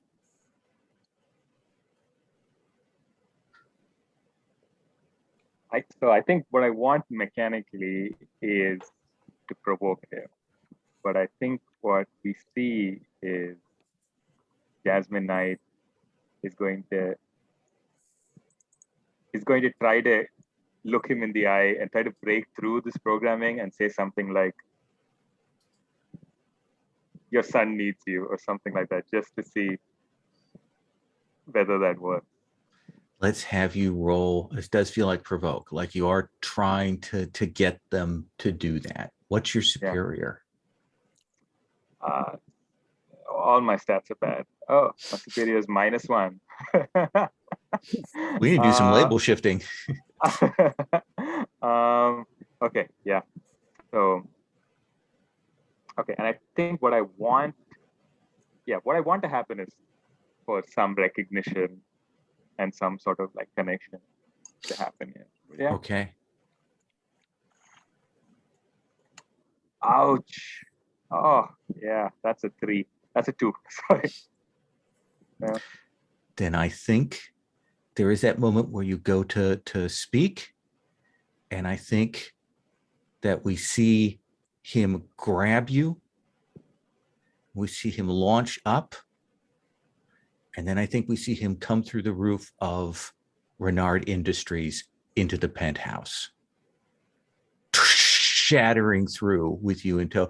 Please mark a condition. We'll take 5 for just a quick bio break, and then we will come back to that situation, okay? So, Seismic Hope, are you good with me just bringing Lasombra on scene to talk? Yeah, can I narrate that, how we summon him? Sure. Okay, I think Like- Seismic is Pietro is gonna be like, oh crap, and he's gonna Wait. Hang on. Ope's going to interject, give you a choice. We need to talk to Malika. I She think I want to She see. might know what to do. Yeah, I think he's gonna be like, yes, we should do that, but also hold on, and it's gonna be a yes and I think we see Pietro going into his closet and he's like getting all these like clothes out, and then he pulls out this thing that looks like a Palantir out of his closet, and it's that moment I think in like a stoner movie when like the guy you would least expect it like brings out a revolver and like the audience is like, whoa, what the heck, like that's what it's like. This thing is like scary looking, right? And he makes this like throne / altar thing out of his wall, and he like places it on it, and he turns to Hope and he's like, do you have a feather? Never mind, I think I have feathers somewhere. And he like gets a bag with some sand and like some feathers, and then he like lights it on fire, like green smoke comes out, and he's like, hey, Lasombra, it's me. Wondering if you could come. And he's like looking around. Sombra, are you kidding? I think he can help. Okay. Why would he want to help? He's a bad guy. He's just gonna. I heard that. It's true. That's a fair cop. Steps out of the darkness of that closet where you were digging in earlier. He has a sort of similar corona to Chaos, but Chaos keeps her demon well hidden. Lasombra doesn't care. The shadow demon echoes behind him. Nice. I think as he steps forward, like the flame inside the cauldron is like, and I'm like, oh, and I grab like a blanket or something and put it on. I was like, hey, how's it going?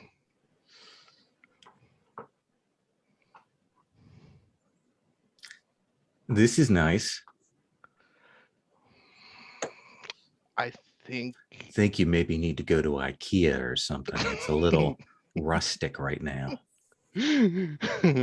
oh, oh, IKEA. Oh, always the kidder. Yeah. Wow, you Yeah. stink of magic right now. What have you been rolling around in? Chaos.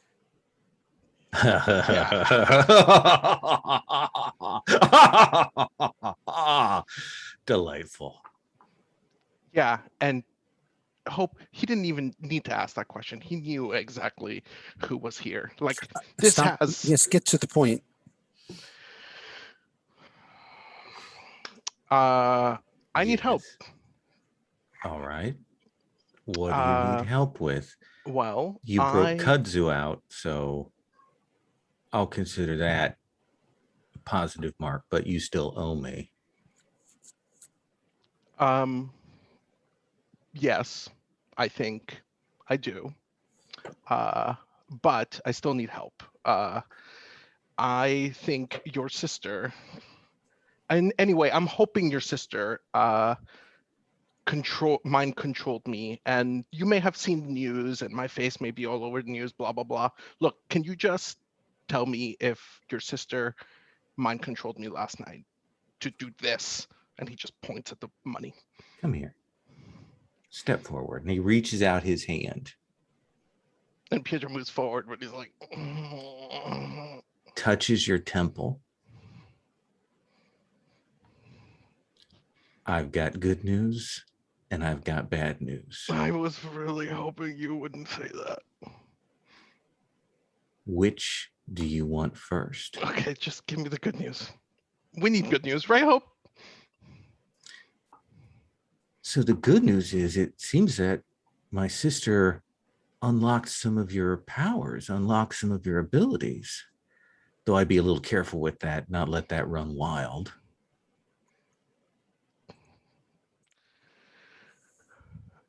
Not gonna lie, that's kind of cool. Not gonna lie. But I think that means that the bad news is that he leans forward and he goes, "You did that yourself."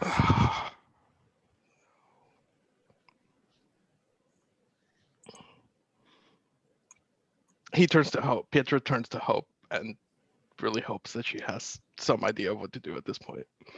You have to make this better. You did this. You have to fix it. I'm going to talk to Malika, and you can come if you want to. Yeah. All yeah. right. Let's do Sombra says, "May I be excused?" Yes. Thanks. Do I owe you anything now? Yes, or you is do. This one? Okay. Yeah. You owe me. Yeah. Is this one of those things where you're going to call on me all creepy later Yes. and you're just going to pop up? Yes, Great. absolutely. Yeah. I would make one suggestion. You might want to take a quick shower before you go out. Thanks. Let's cut to that ceiling come crashing in. Foxling shatters through the light, skylight, the pool that's up on the roof, that one of those endless pools, that gets clipped. Water is coming down in through here.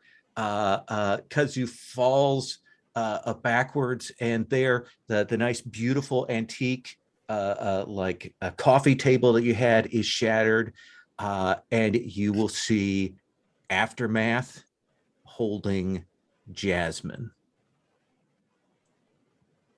What do you do, Foxley? Not drunk enough for this. And he just like takes another big swig from the bottle of tequila. I was like, Kudzu, am I seeing this or is it real? Kudzu is running to get out of here. Like any plants you have in this penthouse are exploding into essentially a plant bridge that shatters through the patio doors. He is fleeing the scene. Cool, I'm gonna take that as a yes.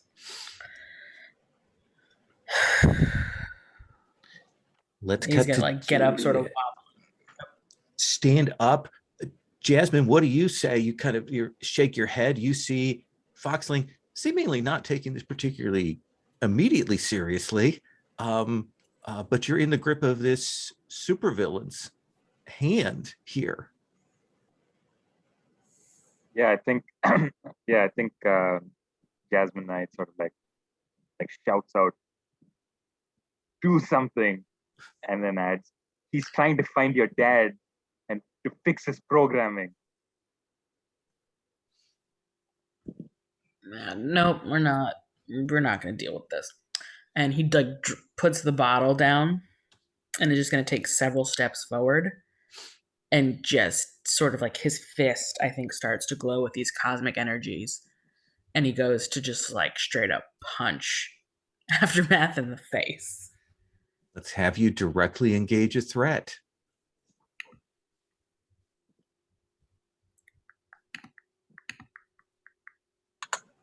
Danger. This goes boop, boop. Jeezers. Nope. Nope. No, yeah, I rolled a what was that, a 3? Ooh. 4. So when you swing, his hand is up, grabs onto it, and then twists it back. We don't see it on screen, but we hear the crack as your hand gives. And then he kind of pulls back like that was purely reflexive. And he clearly wasn't supposed to do that. And he starts smashing through the floor downwards through the building. Oh, fuck, it's gonna take a minute. And yeah, I think like the reason like the punch misses is like he's like wobbly drunk. Like he just like straight shot a bunch of real good tequila, and I don't think he's much of a drinker or a partier. And so why don't you mark a condition though? Yeah. Mm-hmm. And I think, what is he feeling? I think he's feeling insecure. Jasmine, let me ask you this before we get the reaction of Foxling. Does he take you with him, or does he drop you in this apartment? He takes me with him. Yeah.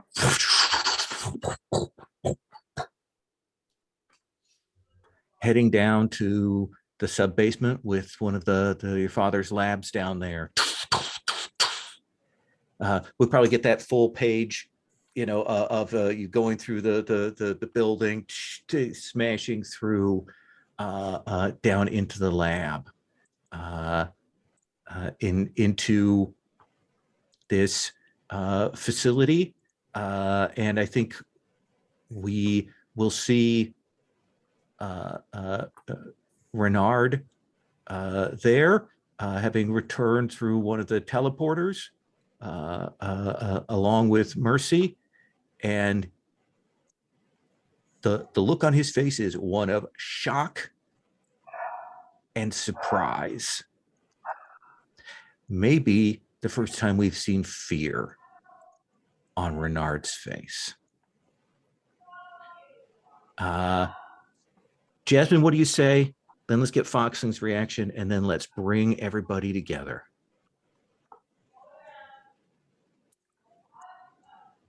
No, I don't have a good thing to say at this point. I think Jasmine is just waiting to see what the hell is going to happen. Foxling, what's your reaction at that snap, and then boom, and Jasmine's gone too? I think he just jumps. We'll get that superhero landing. Except there. I feel like we get a superhero landing, but it's like fuck, ow, ow, because like the fist he goes to do the thing on his arm that's broken. And I think the thing that Renard says before we bring Hope and Seismic into the situation is he looks at you at there, Foxling, and says, "What have you done?"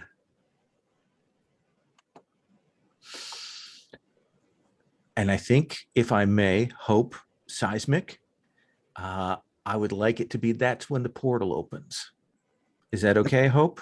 Yeah. I'm zeroing in on Malika's cell phone. Yeah. So we're right Lab, Kirby Tech machinery all around, devices. We see this crushed floor. We see Aftermath standing there. We see Malika in Aftermath's grip. We see Renard and Mercy. Mercy's moving to kind of interpose herself. You see Foxling standing up, but like one of his hands, though he's ignoring it because he's stoic, is clearly badly injured there. So Hope, what do you do? Okay, Malika's in Aftermath's grip. Yep. So yes. Hope's Hope does something that nobody has seen her do, which is she just takes a couple of steps forward and throws a pile driver. All right. Without regard for her own safety. Then let's have you throw that punch, directly engage a threat.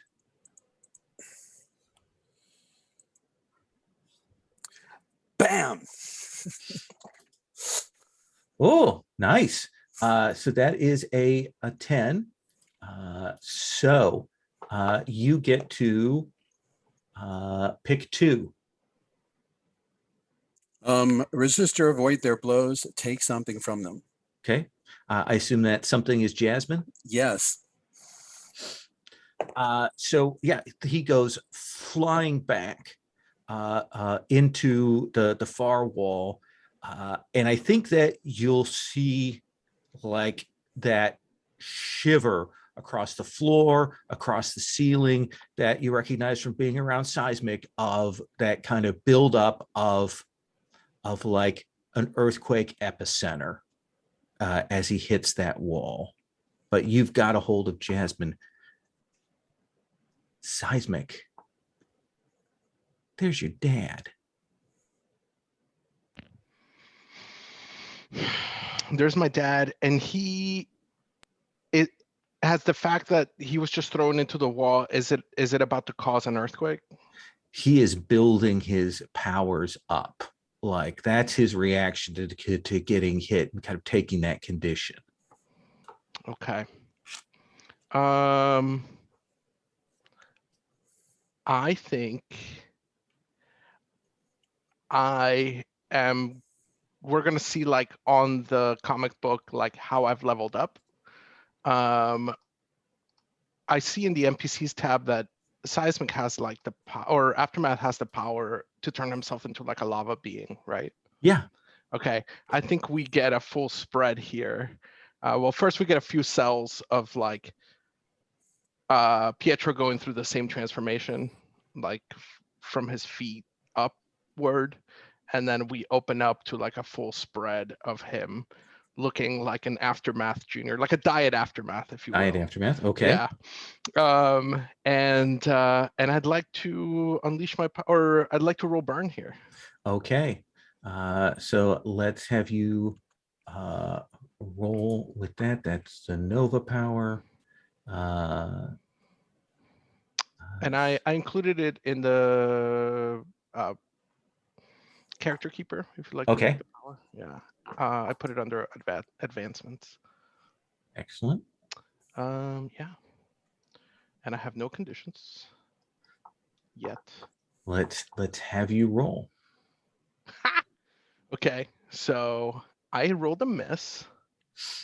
So I get 2 burn and I mark 3 conditions.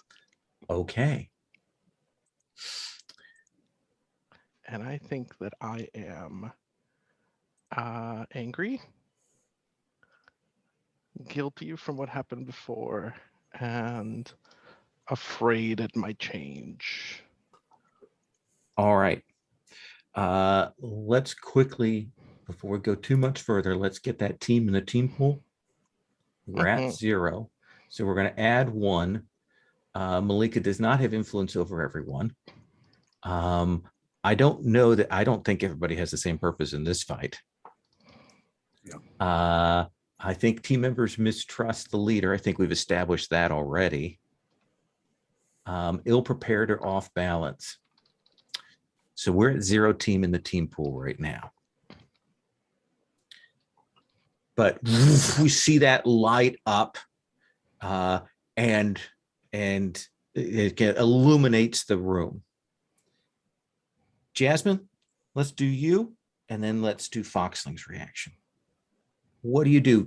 And pulled away, Hope has gotten you out of the grip of this monster. I think Jasmine Knight's looking for the reprogramming machine. He's trying to find 404 spectrum. So, well, here's the thing I'm going to tell you right now. Because 404 isn't here, and because that's a plot device for him, it's not here. You look around for it and realize you don't have the stuff to do this, to fix him. 404, you need him here. You hear that, Jason? We needed you here. So I'm going to say that that's a realization you have. So what else do you want to do when you kind of suddenly realize this is not a thing you can do right this moment? Okay, I want to figure out if Rex Raynard has a plan. Absolutely. So that feels like you are. Yes, the mask. Yeah, that definitely feels like that. Yeah, it's my good stat, but I am guilty, so I think that's just a +1.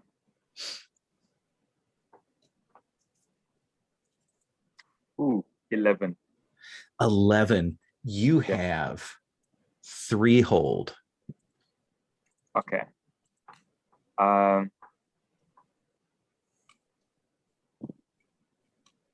What does he intend to do about Ahmed? Does he have a plan? I think that he does not yet realize why Aftermath has come here. Okay. He does not yet know that. If he knew that Aftermath had come here for reprogramming, he would be all over that, but he doesn't know that yet. So you can tell he's getting ready to activate some sort of Omega protocol to deal with Aftermath. Okay. What's your second question?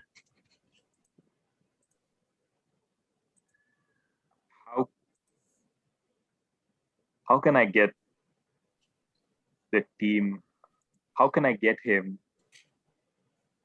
to not target us while he does this, whatever he's going to do? Ooh, interesting. I think he's very focused on Aftermath. So I think if you get out of the way, Okay. like if you move aside, he doesn't want to hurt. Doesn't want to hurt Foxling. You're collateral. Okay. Yeah. I think my third question is, how can I get influence over him? Get that control thing out of his hands. What's in his hands? He has some sort of control device he's using to activate that Omega protocol. Okay. Okay. Yeah. That's your leverage right now. Foxling. Hope grabs Jasmine. Seismic powers up. Big bads across the room. Your father's there in danger. Mercy's trying to protect him. I am not responsible for this. I was upstairs having a drink, and this just happened. Not my fault.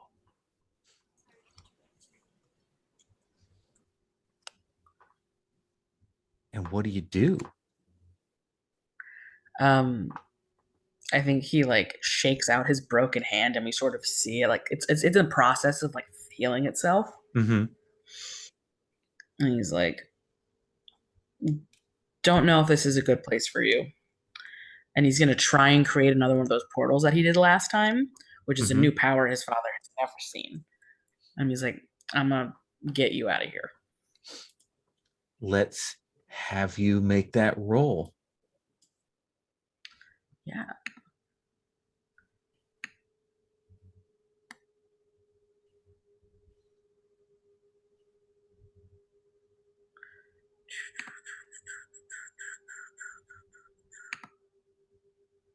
So this is That is a unleash your powers. You mark a condition, and and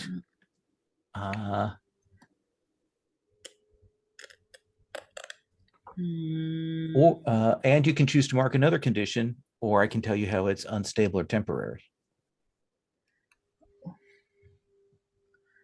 Let's go with guilty and afraid, because even though he's like, it's not my fault, he's like, oh, maybe I should have made sure it didn't get to this level, and he's afraid because it's Aftermath, who's killed teenagers, who possibly is after his dad, who he cares about. And then after everything on the news, like Pietro's firing up like a little Aftermath. Like, what if he's not on the right side? Like, and he's drunk, so like, yeah, this is. So we see that portal appear, and I think we see Renard go no, and woof, he's gone. And essentially, we'll probably see him in a facility somewhere else that you know well, or maybe even in your base. Like, where does he go? Where do you teleport him to? Pietro's drunk. I mean, Pietro. He's drunk, so I think he just like teleports him to his bedroom, which is just at the top level. Yeah, and he's trying to get things set there. Mercy's still there. Wait, yeah. To be clear, he doesn't get sucked. The portal just opens. He doesn't get sucked into it. Oh, I assume that you were, if you were doing this and you want to have it effect, you would move him along. So. Oh yeah, that's fair. Yeah. Okay. Yeah. No. Okay. I see what you're saying. Yeah. Unless you want to have it unstable or temporary, in which case don't mark a condition, and he's making the choice about whether to go. Would you prefer it that way? I want to give him the choice. Yeah. Okay. I'll remove. Then it's there and it's right by him, and he's like, no, kind of steps back away from it. Where he dies, safety. Bring it somewhere safe. Hope. You see Foxling open a portal like yours, but different. You see Aftermath is there.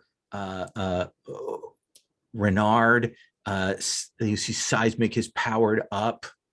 What do? It's about to get real messy down here.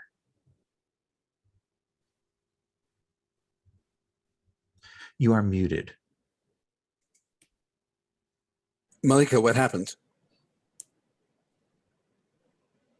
His programming, it's gone. He's trying to get reset. Programmed by who?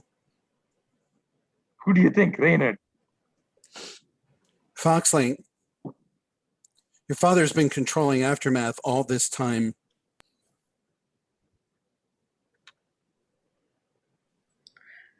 So, quick question: did Rex then hear that he's here for reprogramming? Because you just said that. Yes. Okay. But I think Rodan looks confused. He's like, no, he was. I can see how you can get confused here. He was controlling him, and then he wasn't, and then he killed Leviathan. Yes, Aftermath killed Leviathan because your father compelled him to do so. No, he didn't. He told me no, right, Dad? No, he said he didn't do it. He's terrific at at telling the truth that's not really true. He said he didn't kill Leviathan, and that's true. No, he scrambled Aftermath's brain so that Aftermath would kill Leviathan. Dad? And then Rodan sort of like looks, sort of like sheep, like looks at his dad, like his voice gets small even though he's kind of drunk, and like Rex says, this is not the time for that. There's your answer. And he's looking over at Aftermath, and the fact that Aftermath is powering up, this earthquake is getting ready to go, that seismic is there, that this building's going to come down.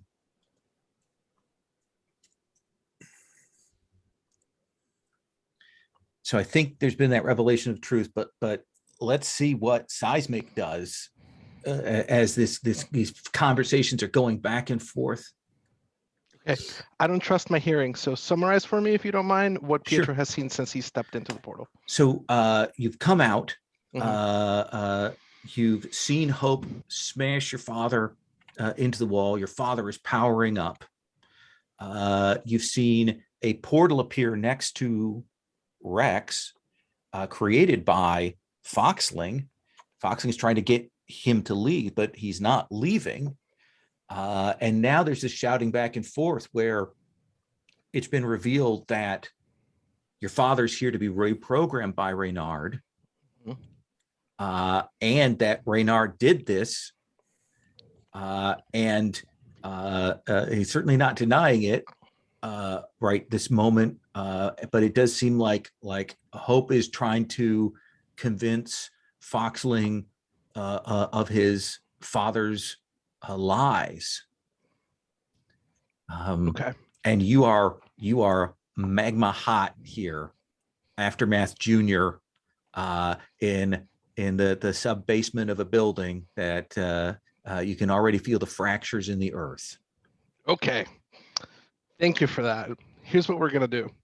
I think that in the cell of our comic book, we see this like stone golem kind of come out of the earth as Rodan and Rex are having this back and forth.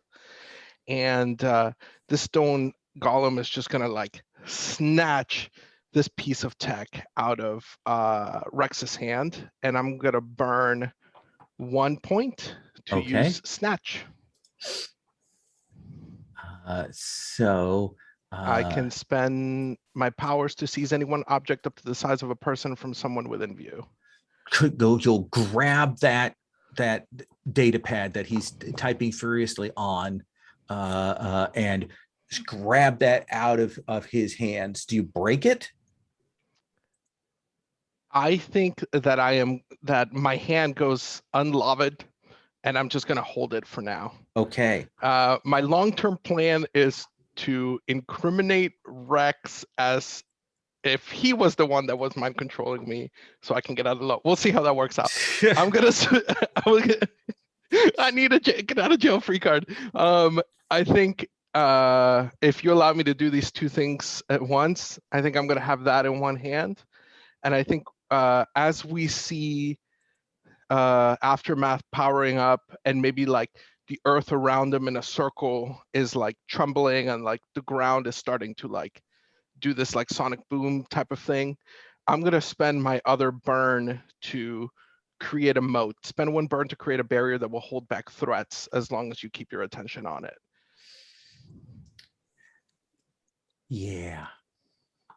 So let's do this. I think we've actually got here a perfect sort of moment, cliffhangery breaking thing. I think on panel we see Rex, once that's grabbed, start to move towards the portal. Maybe gets through, maybe doesn't. Jasmine, you're relieved. You see that seismic has a hold of that. But I think then we see that wave come up. We see seismic grab the earth to envelop you and your team. And I think that's when the whole building comes down.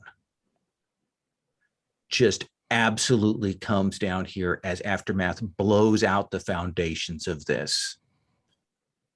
And I think that's where we end for today. We don't know whether you got the barrier up. We don't know if Rex got through or not. We don't know where Mercy is. We don't know where your father is. I think that all comes down cliffhanger. Is that okay with everyone?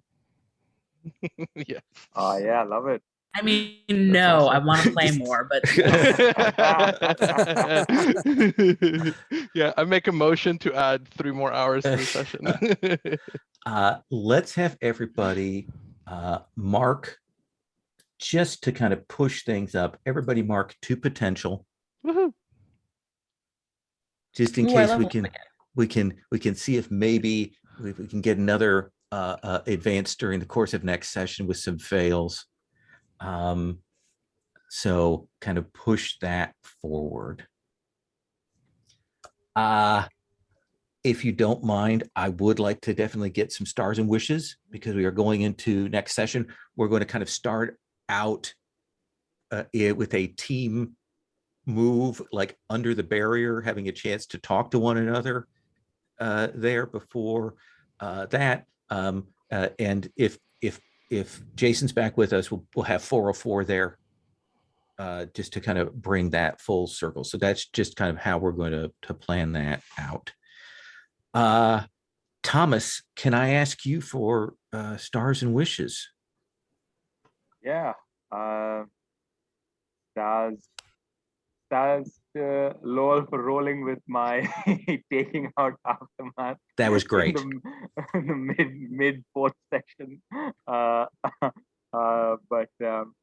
yeah, I also I really liked Cisco having Pietro kind of like want to be mind controlled in that moment and trying to do this ridiculous thing of like getting La Sombra to come and be like, oh yeah, you were mind controlled. It's truly the kind of bizarre thing that I can imagine like a teenager trying to pull off. Yeah, I also really love Cisco's narrating like the lyrics of like these emo songs. But yeah, I don't have any particular wishes for next Okay. session. Yeah.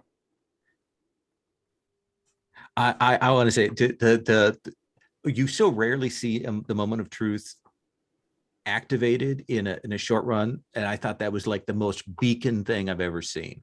That was really good, like really solid.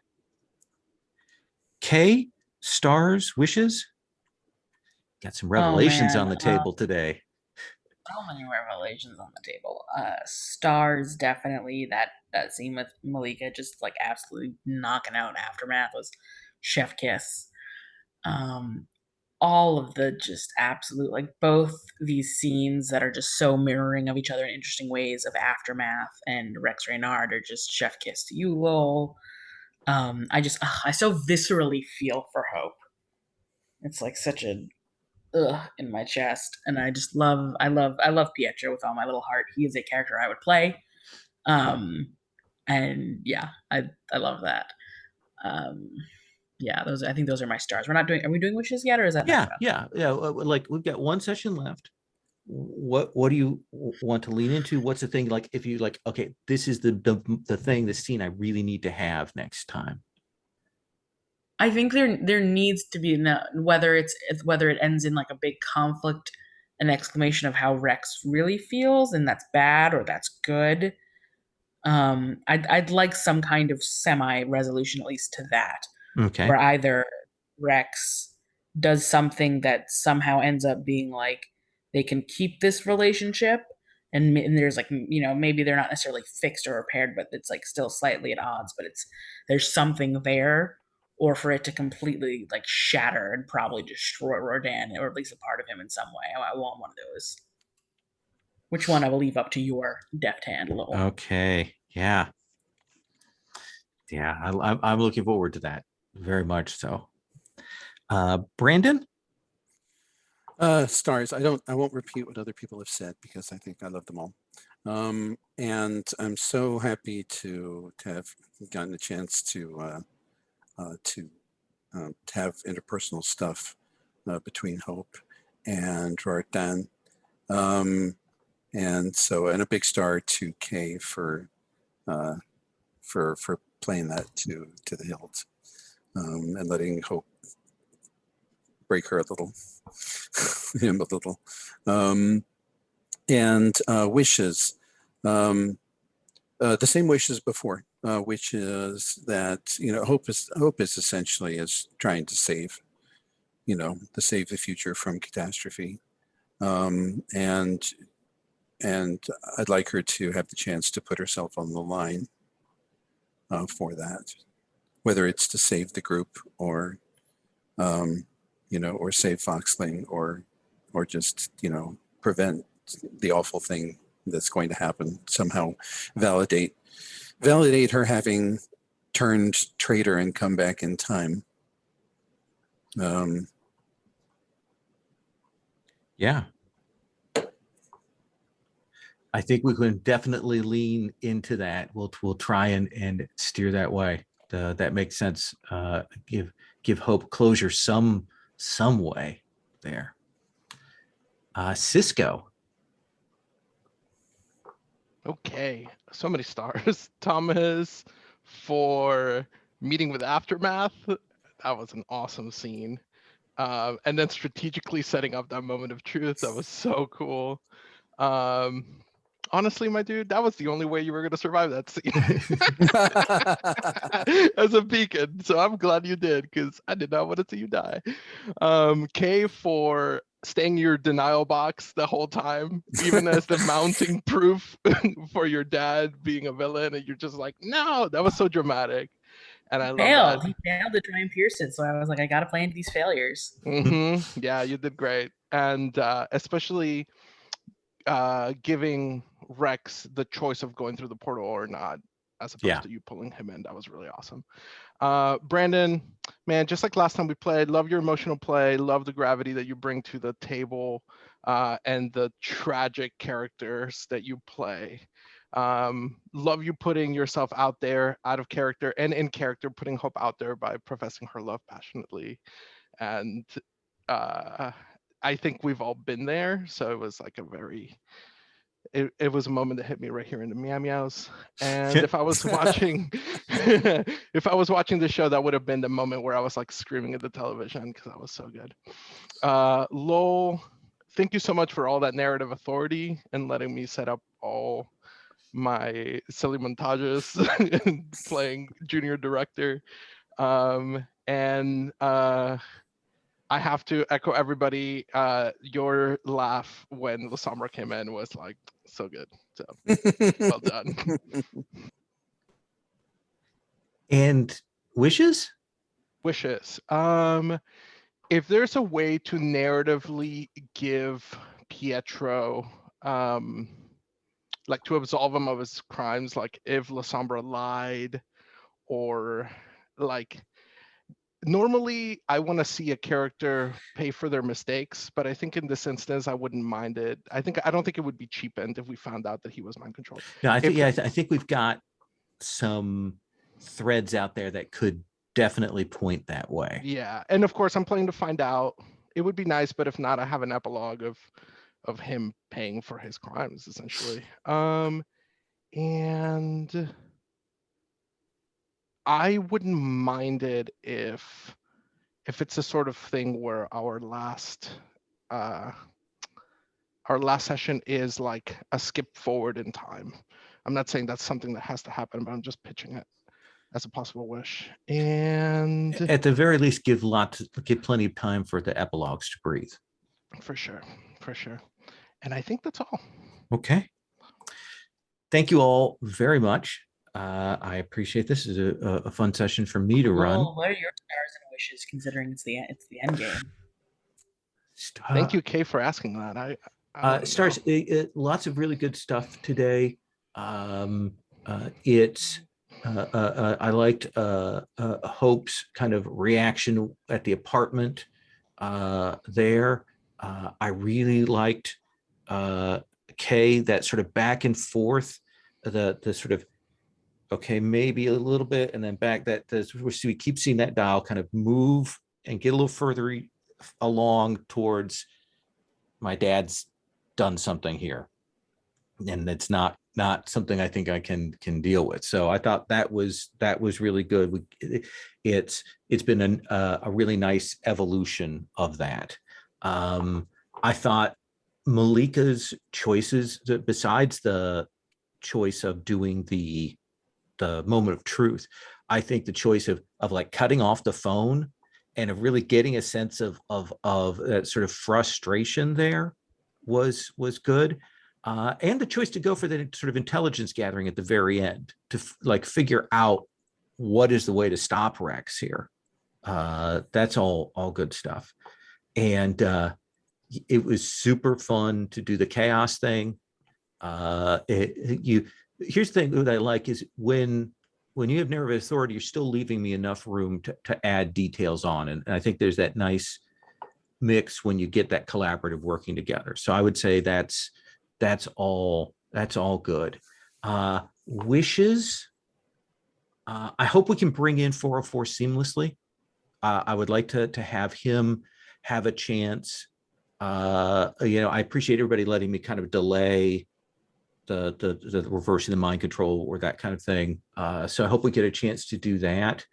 And I'm just really curious. It's just very much I don't know where we're going. I don't know where this is going to end up. And I'm looking forward to seeing that. So that would be my statements of stars and wishes. All good stuff. Is everyone okay with me posting the video? All good? All right. Lowell, one quick thing. Yeah, absolutely. If Aftermath ends up like Darth Vader, like redeemed but dead, I'm cool with that. Okay. If he ends up not redeemed, I'm cool with that too. Yeah, I don't know. I'm in cool my with mind, whatever. I've got like 5 or 6 directions that goes in there. The same thing with Rex. I'm of multiple minds. Like when we end, I definitely want to what I want to hear what the paths not taken were. Okay. Like once we have our ending, I'm very curious to see like what else could have happened and maybe why or why not it wasn't triggered or was. Interesting. Yeah. Well, we'll take plenty of time next time for debrief. Even if we go over, I'll make sure that we have that time to do that conversation. I'm going to stop the recording. Wait, Lowell. I want to know what Peanut's stars and wishes are. He wants me to go take a nap because Yeah. I've had a rough session. Oh, fair enough. Okay.